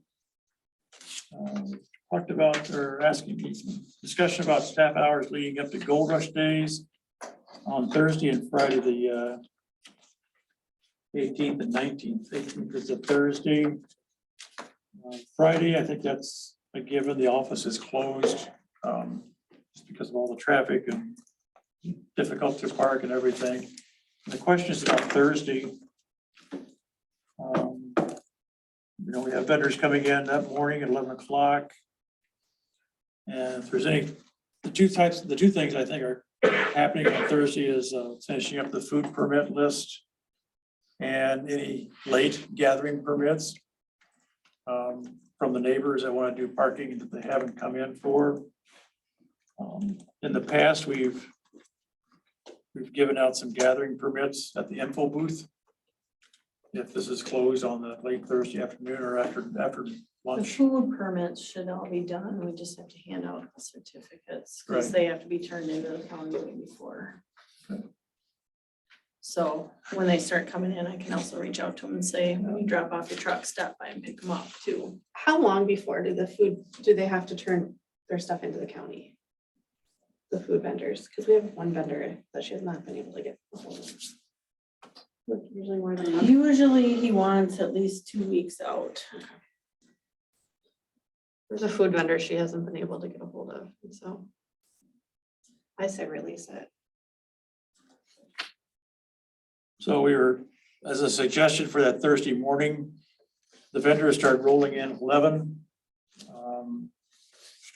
Talk about parking your car maybe in Jim's driveway or someplace close by. You can Somewhere where I don't Make it- feel that. make an escape. But I think either 11 or noon would be a good time for closing the office. I mean, I think we let them out of here before the chaos when we let everybody in. Well, At 11, we're letting people in at 11 Yeah. this year. Should let these guys go at 11. So will all the permits be done by 11? Then do you think, Renee? Whatever's left, I can give to, like, last year, there was a few of them I missed because they dropped their trailers and left for food vendors. So I handed out what I could and then I just gave the rest to Carol and then she took care of the rest of them. And then the county comes down whenever they come down to do their signs, so. I make a motion, we ask or have City Hall close at 11 o'clock on Thursday, August 18th, as well as Friday, August 19th. It's closed for the whole day. Second. And like I said, if there's any, we'll take some form, we'll put a note here on the door. Yeah. If anybody wants a gathering permit, come to the info booth, we can hold the money for you, give that to you Monday or. Yeah, I can make sure she's got copies. Any other comments? All those in favor signify by saying aye. Aye. Aye. One other item is National Night Out. You want to give an update? You talked this afternoon. Oh. You and Dana, or you and Renee? Yeah, Renee and I had a, I didn't. I could do it. Renee's been busy planning and she's doing an awesome job and, you know, obviously it's just her. This year, I think Sunny is probably buried in all of our non-organized city structure. So anyway, Renee is doing a good job planning, but she just wanted some help. So I stopped in today and we talked about what we're gonna do is we're gonna go back to Orinoco Park. We're going to have it simple, hot dogs, brats, chips, soda and water, hopefully, and cookies, and just very simple. Bounce house. Face painting. Kristen is going to be able to do face painting. Fire department is in for bringing the trucks down, and then we will put in a call to the sheriff's department to see if they'll step out. Okay, you're doing that. She has Or- already called but hasn't got heard back, so I was hoping you could follow up. Sure. And then I can kind of make a list of what still needs to get done, and then if anybody has time to help, you can just let me know what you want to take care of and Yep. we'll go from there. So Jim and I volunteered to Yep. we'll pick up do the stuff. running.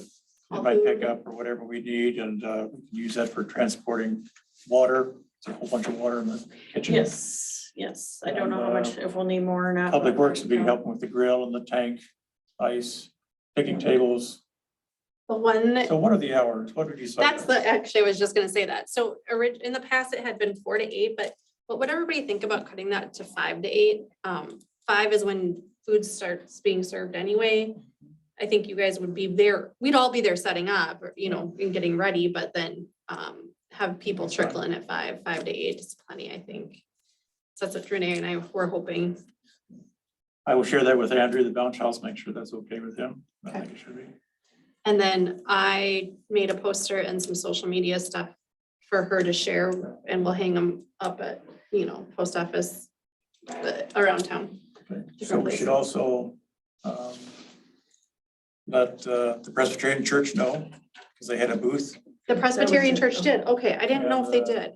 Oh, and Gold Rush, of course, Christine and Kristen, whoever wants to volunteers, sign up volunteers, have a table. yep, and I think family services, age friendly Age might friendly. have a information there, so people can stop and not talk to them. We'll be collecting food shelf donations that night. I put that on me, I think. So we may need 2 or 3 plastic tables from here taken over. For the food shelf? Tables. Well, just for anybody that wants to use them. Oh, yeah, yeah, They're easy to handle, so sure. super. I unfortunately cannot be there that night, so I am working ahead of time, so I can make up for my absence, and I apologize. Okay, we appreciate you coming in this afternoon and coming. No, Renee was on a good, she's got it. Have we She's handled received any that job. more donations from the letter yesterday or today? Just the one, and then I got a couple of gift cards. Okay, well, let's hopefully come through later this week. Yeah, Oh, next I'm week. playing phone tag with Tilly's right now. They called because they were trying to figure out what they had done in the past, so hopefully we can get them on board too. It's potato salad or something, or Something, at least yeah. that. Yep. Okay. Great. 5 to 8. We'll go with that. See if that works with, oh, so if you want to give me the name for following up on the sheriff, Yes. I'll follow up with them and they can. Hopefully we can be first on their schedule. FYI, there's a couple of sheets of paper there about our population. Interesting that the consensus says our population is 1802. State says it's 1808. There must have been some people in the box they found. Okay, fire department minutes. June runs. Congratulations to Kent Johnson. We've sold the mini pumper. And see, there is a. Did I miss something here? Well, it's not here. Just looking for it. So we had some dialogue today about the fire truck. Check came from the auction. About the resolution to accept that. At the August Right, and meeting. I'll bring that at the next meeting. This meeting, okay. The antique truck has been purchased too, I think. Is that right, Kane? Yep, it's sold. And that is owned by the Relief Association, separate from the city. So you think that those funds will also come into the, They will go to the 4M. Relief Association directly. we'll do the second resolution. No, because they'll go to the Relief Association. Oh, it's going to you guys Yeah, to the because you relief. own it. That's right. Okay. Correct. Got it. Okay. And rumor has it they're gonna lead the parade. The mini pumpers. Oh, the mini pumper. Okay, got it. Cool.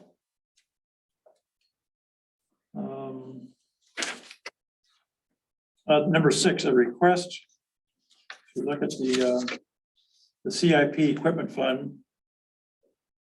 There's a rather large number there, and I think we've asked to have some follow-up to see what's happened with that number, what made for, I thought it was quite a bit less than that, so we need to. Yeah, Dan stopped in today. We told him that with Geraldine leaving and me learning, we needed to make sure that we were correct on that amount before we gave it to him, and he said that was fine.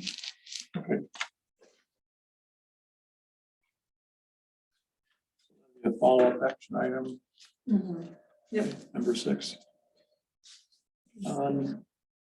Number 7 is on your desk is an email from Kane, and Kane, you want to come to the podium just real quick and we'll try and figure what happened here.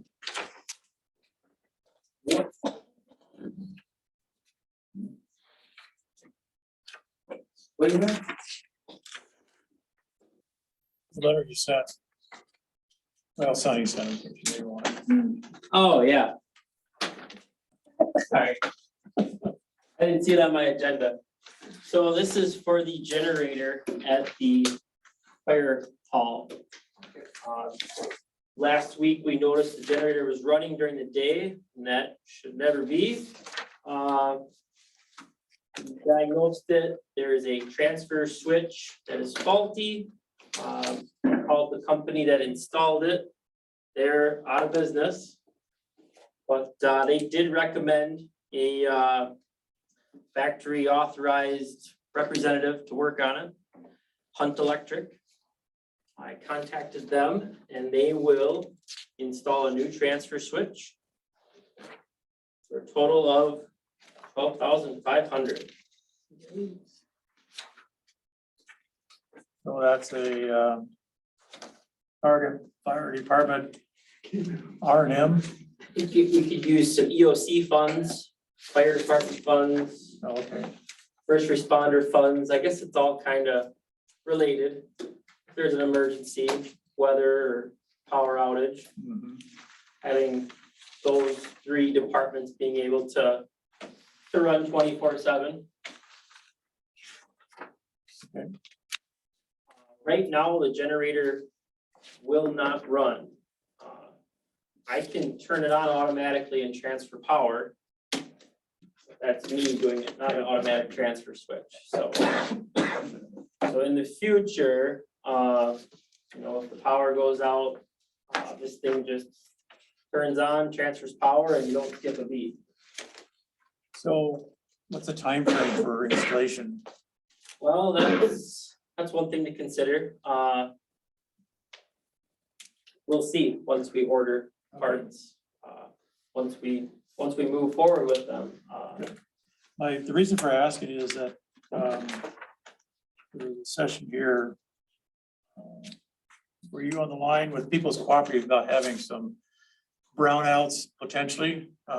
Yes. Down through this Midwest parts of the United States sometime. We're very vulnerable because of our location and the power coming from, that we borrow from other areas of the United States.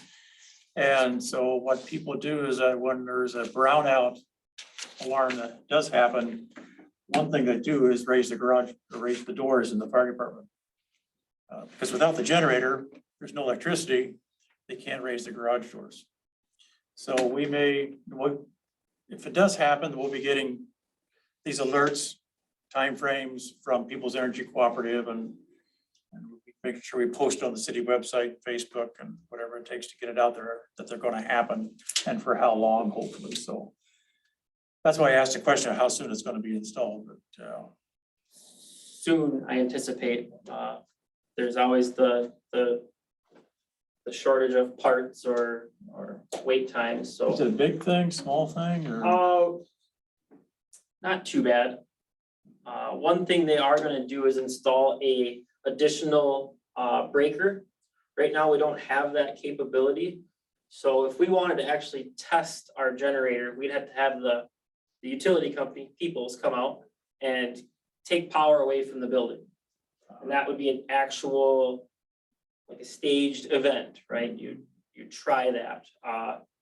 What Hunt is proposing is a service rated breaker that we would physically shut down and then watch the generator turn on and function as it should. Right now, we don't have that capability. Is that in that 12,000? It is. Okay, good. Yep. So 8 years ago, when that transfer switch was installed, maybe that wasn't code, or maybe that wasn't the way to do things. Mhm. Now it is, So so makes sense. that'd be something we could test on a schedule, monthly or quarterly. We would actually go over there and kill power to the building and watch the generator actually work and power. I make a motion, we approve the purchase of the automated transfer switch for $12,500 for the fire department's backup generator. I second that. Any other comments? All in favor, signify by saying aye. Hi. Aye. Opposed, same sign, approved. Thank you. First responders, action item down under new business is scheduling budget workshops. I don't know, somebody wants to respond Wait, to that? where'd you go? Hold on. Where are we at? Or what's your thoughts? Oh, first, we're on first New responders? business. Oh, us under first responders, can I just point out just make sure everybody is aware of the CPR class that's being offered again? Who's that? I'm sorry, When is it? it is, 28th. I just signed up for it, my daughter. And the city pays, or not the city, the fire department pays for it. So it's a free class. So when August is it? 20th? No, it's, Oh, the CPR class? right. I have it Seventh posted on bullet down. Facebook. July 28th. Is that, 7th bullet down.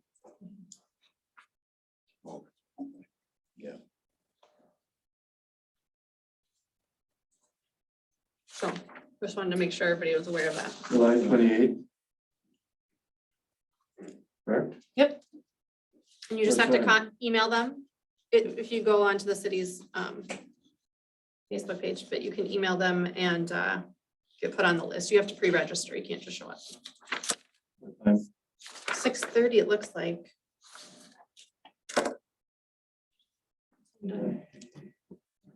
I know normally we give a report on personnel committee on what we've talked about. Oh, yeah. You want to be the person to give that report, or do you want me to? I feel free. Okay, so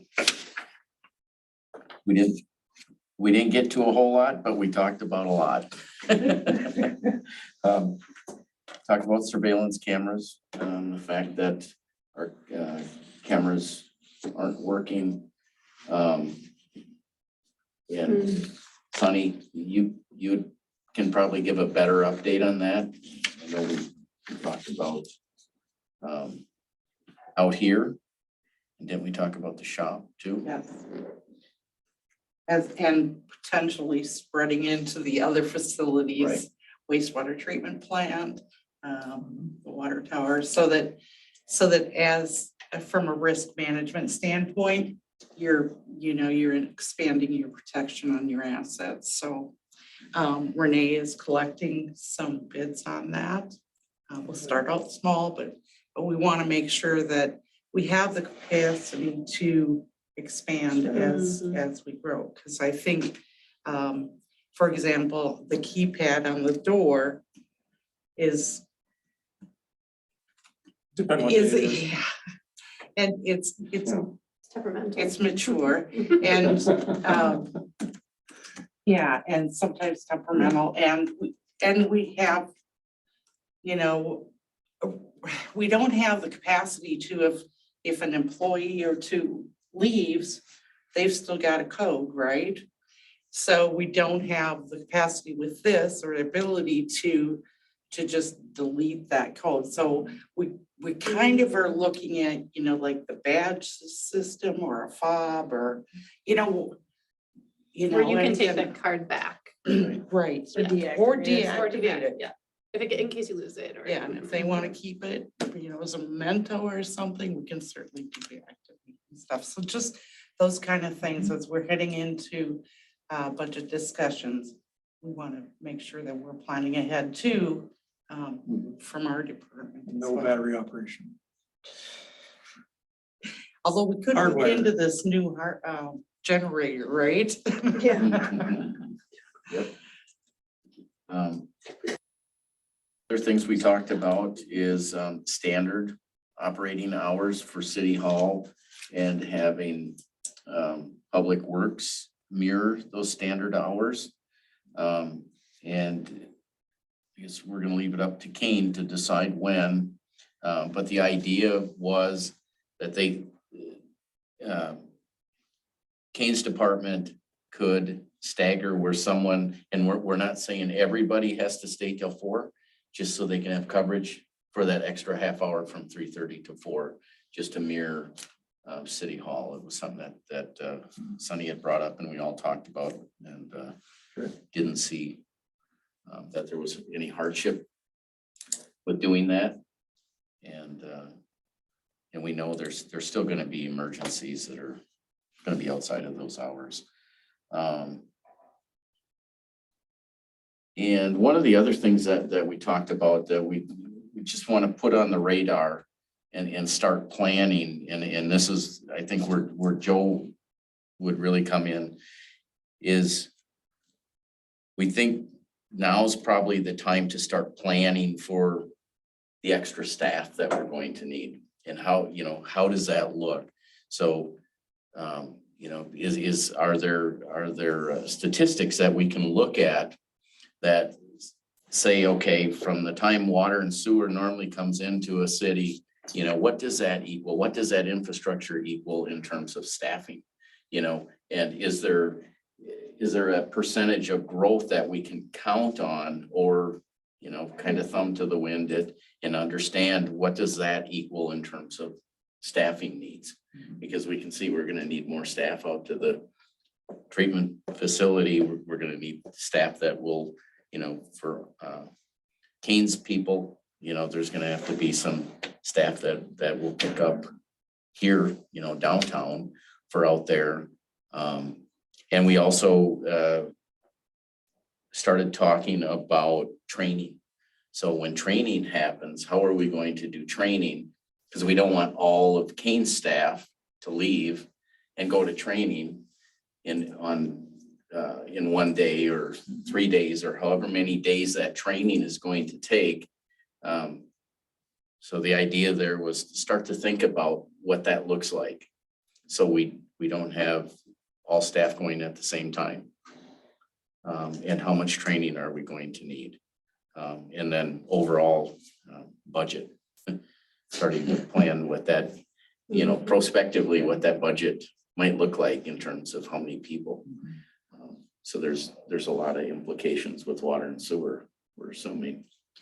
I have a question, just, I know we're so far behind the 8 ball on water and sewer as far as a community goes, but is there a city of our size that has recently gone online that we could kind of model ourselves the plan after? Does anybody know? That was our question. 50 years ago. 50 years ago, yeah, that's what I thought you were gonna say. There's a lot of ones that are out there, and I think I shouldn't be so flippant about it. Yeah, I know there's plans being updated a lot anymore, but as far as new ones, but we very seldom, and Joe, you're probably more aware from your experience, there's Yeah. nothing like this. It's Right. really in the last 20 years, probably, Mhm. realistically. Now, Joe and I and Mike Babani, a year ago, we had to put together a proposed budget for the sewer utility because the PFA wanted to make sure that we had funds to, or we had to demonstrate to them what our maintenance was going to look like. So there's salaries in there and there's expenses, and there's a spreadsheet we can send to Sunny, and I will. And so to kind of identify what our first year's operating budget might look like for water or sewer utility. So, and it's very similar to a water utility. There's revenue, there's expenditures. It's very similar in a lot of aspects, but that needs to be part of the budget too, so. And I did talk with Mike Popani, and Renee, and I Oh, okay, great. both visited with him via Zoom. So I do have that information. Oh, you have it, okay. And great. that's one of the things is that it's predicated on the assumption that you're gonna have 10 building permits or 10 houses added Mhm. every year. So, Yeah, that's the it's a start. plan, right? It's a very conservative approach, but it's, Because the other thing we talked about are, you know, some of these things that they don't have to do now, even after hours, that they're going to have to do. I don't know if the grinders have maintenance or, you know, that's just grabbing something out of the sky, but, you know, for things that are coming as a result of water and sewer, that will put tasks onto the team, you know, so Kane can plan, okay, well, I'm not gonna have people. You know, I've got a plan to have someone work in evening rather than during the day, or, you know, how many times does that have to happen in a month and things like that, so we can kind of get that base built yeah. and understand what's coming. And I think, you know, we got, Pine Island is close by, of course, but it's Yeah. about 3,500 people, and both of us have talked to David or Todd Robertson multiple times about sewer, so there's some good reference, and hopefully he doesn't retire too soon, but yeah, I think he'll still talk to you. I know Huh? Todd real well. yeah. Yep. But, so to answer your question, I think it's just a matter of talking to, there's also contractors that come in and operate wastewater treatment plants as well on a contract basis versus having employees there. That's another option too that we should at least look at, be aware of. A Class A operator we're finding is, from what we hear, is difficult to find. And, but that's not to say we can't have a Class B operator and have a Class A sign papers and reports. So there's a lot of different options about how we can approach the staff. We can help you with some of that too, but one of the places I would probably start is talking to one of those operator services. You know, that's what they do. They know what it takes. Talk to them about how they would staff it, you know, and get a picture of, you know, their perspective on the new utility, and that would give you a basis to figure out if you can staff it on your, you know, with your own employees. Talk to those, you know, talk to people in the industry that's what they do. And that'll give you a good baseline and a starting point, rather than just trying to talk to other cities and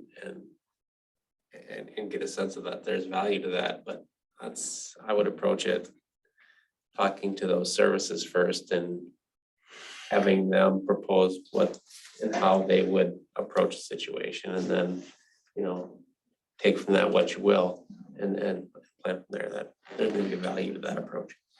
So you might even have metrics that tell you, you know, how they're derived in terms of people, you know, is it households or Right, well, they, you know, gallons they or probably serve, system they size? might serve 20 cities, you know. Right. And so rather than just talking to one guy that serves one city. And that would be one of the recommendations that I do make is an RFP for one of those services.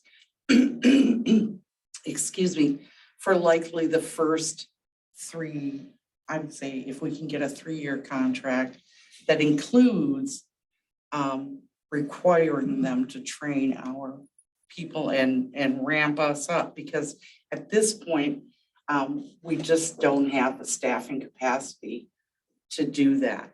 But that's not to say that I don't think Kane and his team don't have the ability Right. to grow into that. That'd be a good But approach. so So I could give you a contact for one of those when I was at the mayor or the LMC. And I had conference calls with during our buildup of the water and sewer committee for the last several years that we did. I have talked to many wastewater operators, Lewiston, West Concord, and Cass. There's 3 of them around here that are serviced by People Services contract. And I have a card that I can give to you. You can contact the director of sales and he'll be more than glad to come in and give a presentation. There's other ones, Viola is another one, and there may be others too, so. I think I like that approach, learn from it, get the training, so. All right, anything else from personnel? Okay, good discussion. Next item is our, budget workshops. yeah. What's your thought?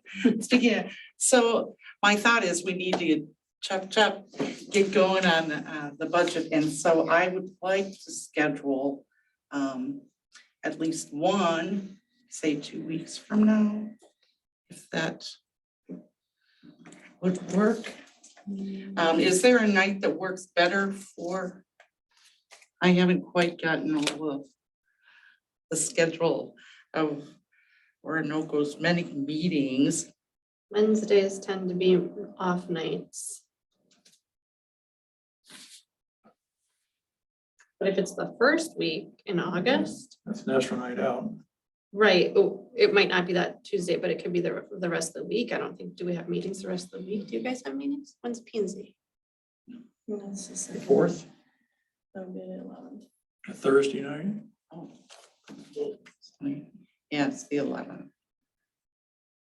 Oh, you were looking to, What time I was does it looking the have to first be? week. You're looking the second week? No, I'm entirely flexible, Oh. other than the days that if we're looking in August. I'm typically here Monday, Tuesday, Wednesday, with the exception of planning and zoning meetings, and then it becomes Wednesday, Thursday, Friday. So let me Or I ask, could do Tuesday, Wednesday, Thursday. Oh, no, I can't. does it need to be August? I'm just thinking with all the things going on, does it Oh, need to no, be it's August? starting in August. Okay. We You, have to have a resolution by Like, September it's 30th. September Okay. 30th. Yeah, we usually get Uh, a couple meetings in August, right? Yeah. You know, so I'm thinking, here's what I'm thinking, is that if we could do, you know, if you wanted to do one preceding, although it's a little bit late, but if you wanted to, if we could change our personnel committee meeting and do a workshop before that, or I'm open to suggestions. I just know we need to start and then Would you to the anticipate some approach. information coming to the council to review before that meeting or? That's what I was just gonna ask, is would you like me to, you know, which approach would you like to do? Would you like me to bring some information on year-to-date stuff so that you know kind of where we're at, and then also some discussion points for that workshop, and I can work with you since you've been heavily involved in that, so. And we also worked on Mike Babani, maybe the past couple of years, Geraldine and I would sit down with Mike Babani, kind of a precursor to really getting into our budget work. And, And that's a little bit what we got into too, in terms of what your requirements, payment requirements are gonna be yeah. for next year Yeah. to include this year's Yeah. levy. And he could also just explain how we're going to use $100,000 out of our CIP for maintenance towards the wastewater treatment plant to offset our user rates and things like that. Initially, until you build. Initially, yes, for several years.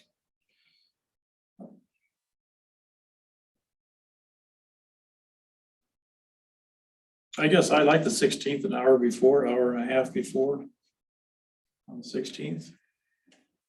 Well, but is that okay with Without- personnel? But Instead of a personnel meeting, yeah, that's, if there's too many things going on, then we'll just. Look, I agree with you, we could do, maybe we could do it on the evening of the 11th before P and Z is at 7. 17th, 18th. We'll meet at 5:30 Yeah. on that Thursday night. First, second, or third, that first week? Any First week takers? is better for me. I can. Cause I am actually gone the 10th to the 15th. And it doesn't have to be around me. so the third, the second, it doesn't work because that's National Night Out. The first. Oh, yeah. We have parks and first responders that night. So the third would work. Would the fourth work? Or you said you're gone then, Jim? No. 4th, the Thursday, Mhm. that's Is that P and Z? fine with me. I'm not in town. Oh, you're not in town. That's right. So the third, August 3rd? What Monday, are, Tuesday. what are our thoughts on August 3rd, people? Anybody? I'm fine with I that can. too. But you have martial arts, don't you have on a Wednesday? No, No, okay, not anymore. try the 3rd. Same time. Does that work for everybody? Mhm. 6 PM, so it's not so late for you to leave. Oh, okay. Okay. 6 PM, August 3rd. Budget workshop. Thank you. Thank you. How long do you think? Couple hours? At least. That'll just break you in slow. Give it 2 hours. What's that? I'll break you in slow, just 2 hours that night. All right. Good. Consent agenda. Do we need individual motions? So Rylan, are you gonna skip the CBD thing? Oh, I'm sorry. We Yes, had it. yes. Sorry, I'm just, Yes. let me pull up something here. So I won't. It's really a long, kind of an involved issue, but the bottom line is, I'll just summarize it in 5 minutes. The league put out yesterday, originally on the 15th, but they updated it yesterday. Then they've been updating it today. As I look at this, there's a FAQ of a number of questions that deal with this. And I'll send this out by link to the council, and there's a bunch of these questions that say updated July 19th. So it's probably even been changed since I looked at it this morning. But the bottom line is the legislature adopted a law that took effect July 1st that now allows certain edible and ingestible THC cannabinoids to be sold in Minnesota. So I would suggest you go to the FAQ and read it. And then if you're interested about what those are, but basically they are CBDs that contain THC, which is the active ingredient in marijuana. And it explains that. The league does a good job, I think, of that, really summarizing it, because as a prosecutor, I know more about it, but it's just too involved at almost 9 o'clock to get into. But basically, you can now sell those in Minnesota. Some of the common questions would be, can you ban this in your city? So a lot of states across the country that had adopted these laws did opt-in or opt-out provisions. So it allowed local jurisdictions like cities and counties to either choose to allow it by ordinance or choose, or it was automatically allowed and they allowed local jurisdictions to opt out to ban it by ordinance. Our law in Minnesota didn't address that issue. So there's, the league's got a question 11 on the LMC guide. Kind of goes through, they say it's still an open question. We've looked at it a little more carefully in our firm and we don't think you can. The way I compare it, can ban it, and even if you wanted to ban it, you might not want to do anything. So one option here, I'll just skip to the end. One option is you can do nothing and just, then people could start selling up to 5 milligrams per dose. It's not, dose isn't the word, but, or 50 milligrams per package of THC, CBDs containing THCs. It's a alphabet soup there. So you could just let that go into effect. Other cities are taking the position that, no, we want to license this. Just, I looked at your city code today. If you look at chapter 116, you have a tobacco license. You could adopt a licensing ordinance like many cities or most cities do. You could adopt a CBD licensing ordinance. City of Northfield is requesting that we draft that. We've drafted one for them and now they want to make changes and draft a different kind of ordinance, but we could. A number of cities have asked us. We have not adopted any ordinance yet, but I fully expect multiple cities will adopt CBD licensing ordinances in the future. Just CBD or CBD with THC? Great question. I think they will. Well, I read the Northfield one specifically references those. Differentiates between those, between intoxicating and non-intoxicating, and creates definitions. So I think that distinction is drawn by the terms of the ordinance. I think that's what's gonna happen. So you can choose. Okay. Right, there is some leeway here. So, and then other cities are taking the position that they wanna do this by zoning or attempt to regulate this by zoning, which to me that's our reaction too. We're like, well, so some of them have adopted, the city of Edina, the city of multiple cities, Marshall, a whole bunch of cities adopted what are called moratorium ordinances. And which basically is an ordinance that allows you to prohibit a certain class of property from expanding or existing well for a period of a set period of time, not to exceed 1 year while you study the land use issues related to that use. And I just drafted one in Caledonia, but it didn't relate to that. It related to agricultural, the expansion of agricultural land within city limits, which is more logical for that kind of an ordinance. Like the one we drafted is like the most common that I just drafted. So you could, we do not feel that's an appropriate path. We think there is tenuous legal authority for that at best. So I'm not recommending that path and we're not recommending that path. And I think the league discusses that in their memo, and I think they're coming to that way of thinking. That being said, other cities are doing it. So I wanted to tell you that they're doing it.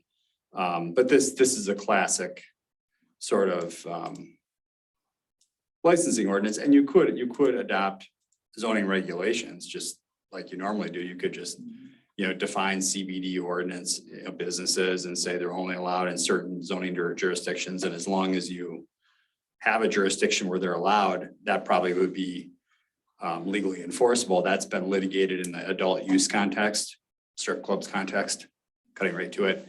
There's a Court of Appeals case where, you can limit things by zoning, you can regulate and limit by zoning, you just can't ban.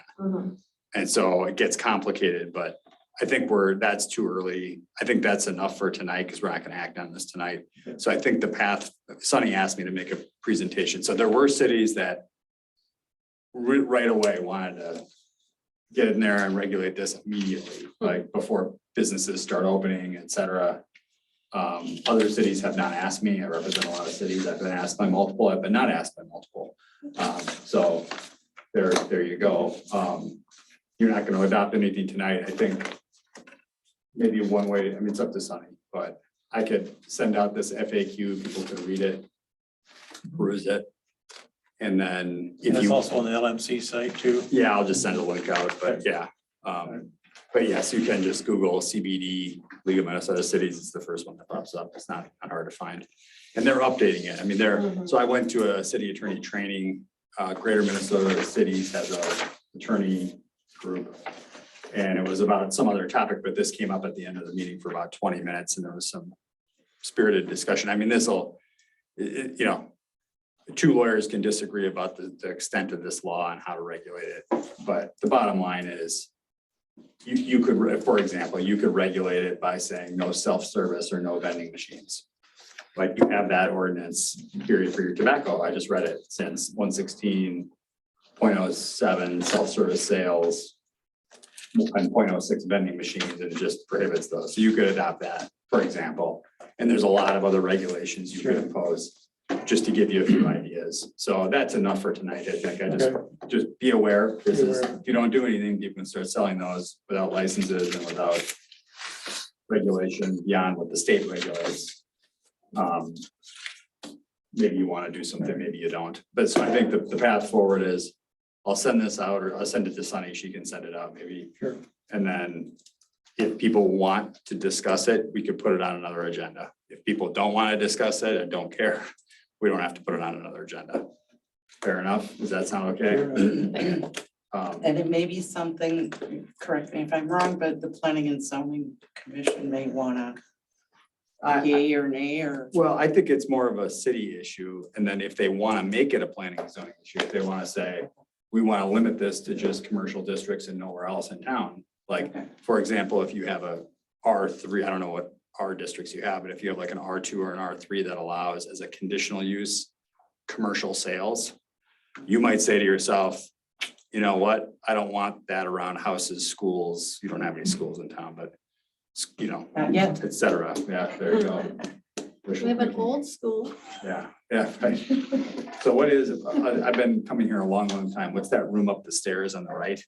It's got like a square table in it. It's locked. I was just, We have Gold Rush. meetings in there, Gold Rush Room. We have different meetings in there. yeah, Multi-purpose. okay. It was interesting. I was like, got a whole huge room up here. It's Yeah, like, wander into the basement sometime. Be careful. Yeah, sounds like fun. The Gold Rush Flash room, of black yeah. and white. Thank There's you, some Mike. locked doors. Okay. Thanks, Mike. Yep. These next 5 action items, do all those need a motion or can we lump them into one? I sent out a memo. Yeah. I think I read that. Yeah, I did. The resolutions, in my experience, should be conducted by roll call and individually. Conversely, action on departmental items, you could have taken those collectively together, similar to what you can do with the consent agenda, just doing them all at once. But I did want you to know that you could individually take them if somebody wants to pull something for further discussion. And we've done that. but- Hold that, right. And the only thing that I would add is an amendment to the minutes. Because there was a red dot in the Yes, I saw minutes, you that. saw Yeah. that? It actually wasn't a deputy, it was Sergeant Damon. So I will insert that, but I wanted you to know that that's an amendment to those minutes. Yeah, down on. Yeah, Chambers got There's a back to name, me on okay, that's Sunday, what- yeah. So it's not deputy, it's Sergeant Damon, D-A-M-M-E-N.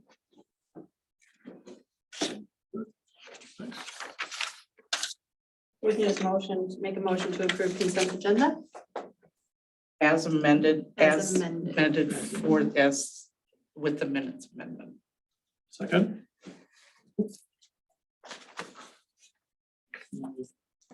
Discussion or comments? The one comment, the budget comparison as of June 30th, but all the pages had 7/14 on it. That's a print date. Is that a print date? Yeah, over here in the, on the left, I think is the actually,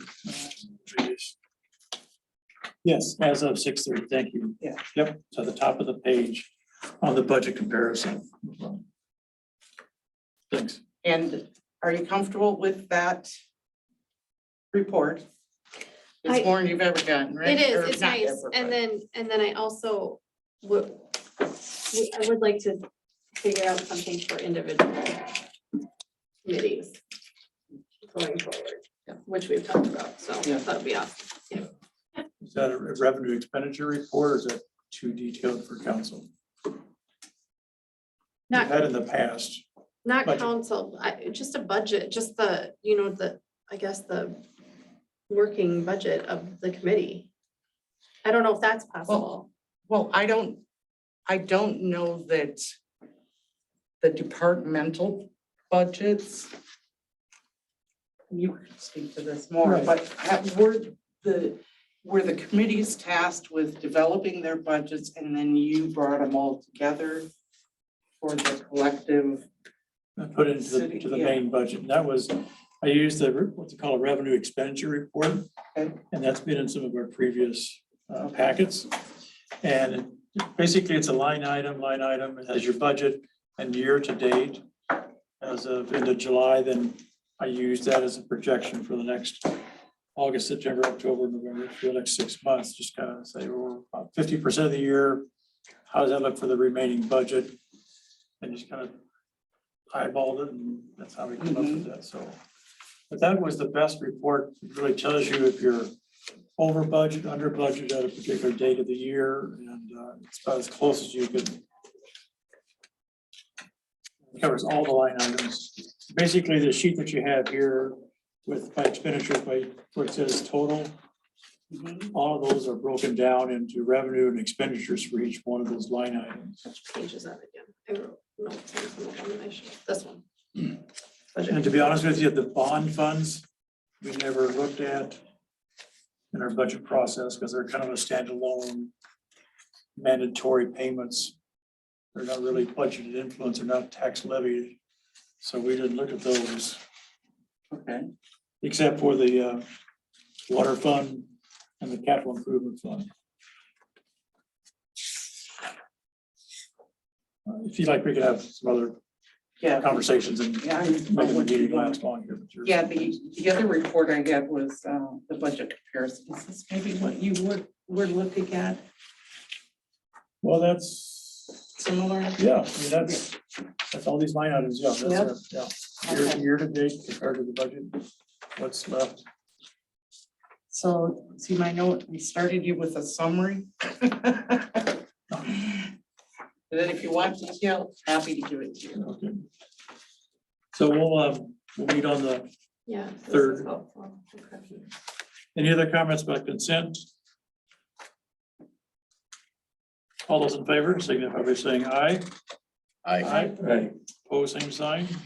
That's approved. Make a motion, the meeting adjourned Second. at 9:09. All in favor, signify by saying aye. Aye. Should we just Thank you. take Appreciate the this? personnel agenda. Discussion, comments? So then we can bring this to the next parts meeting, and say, here's where we're at. Where you were as of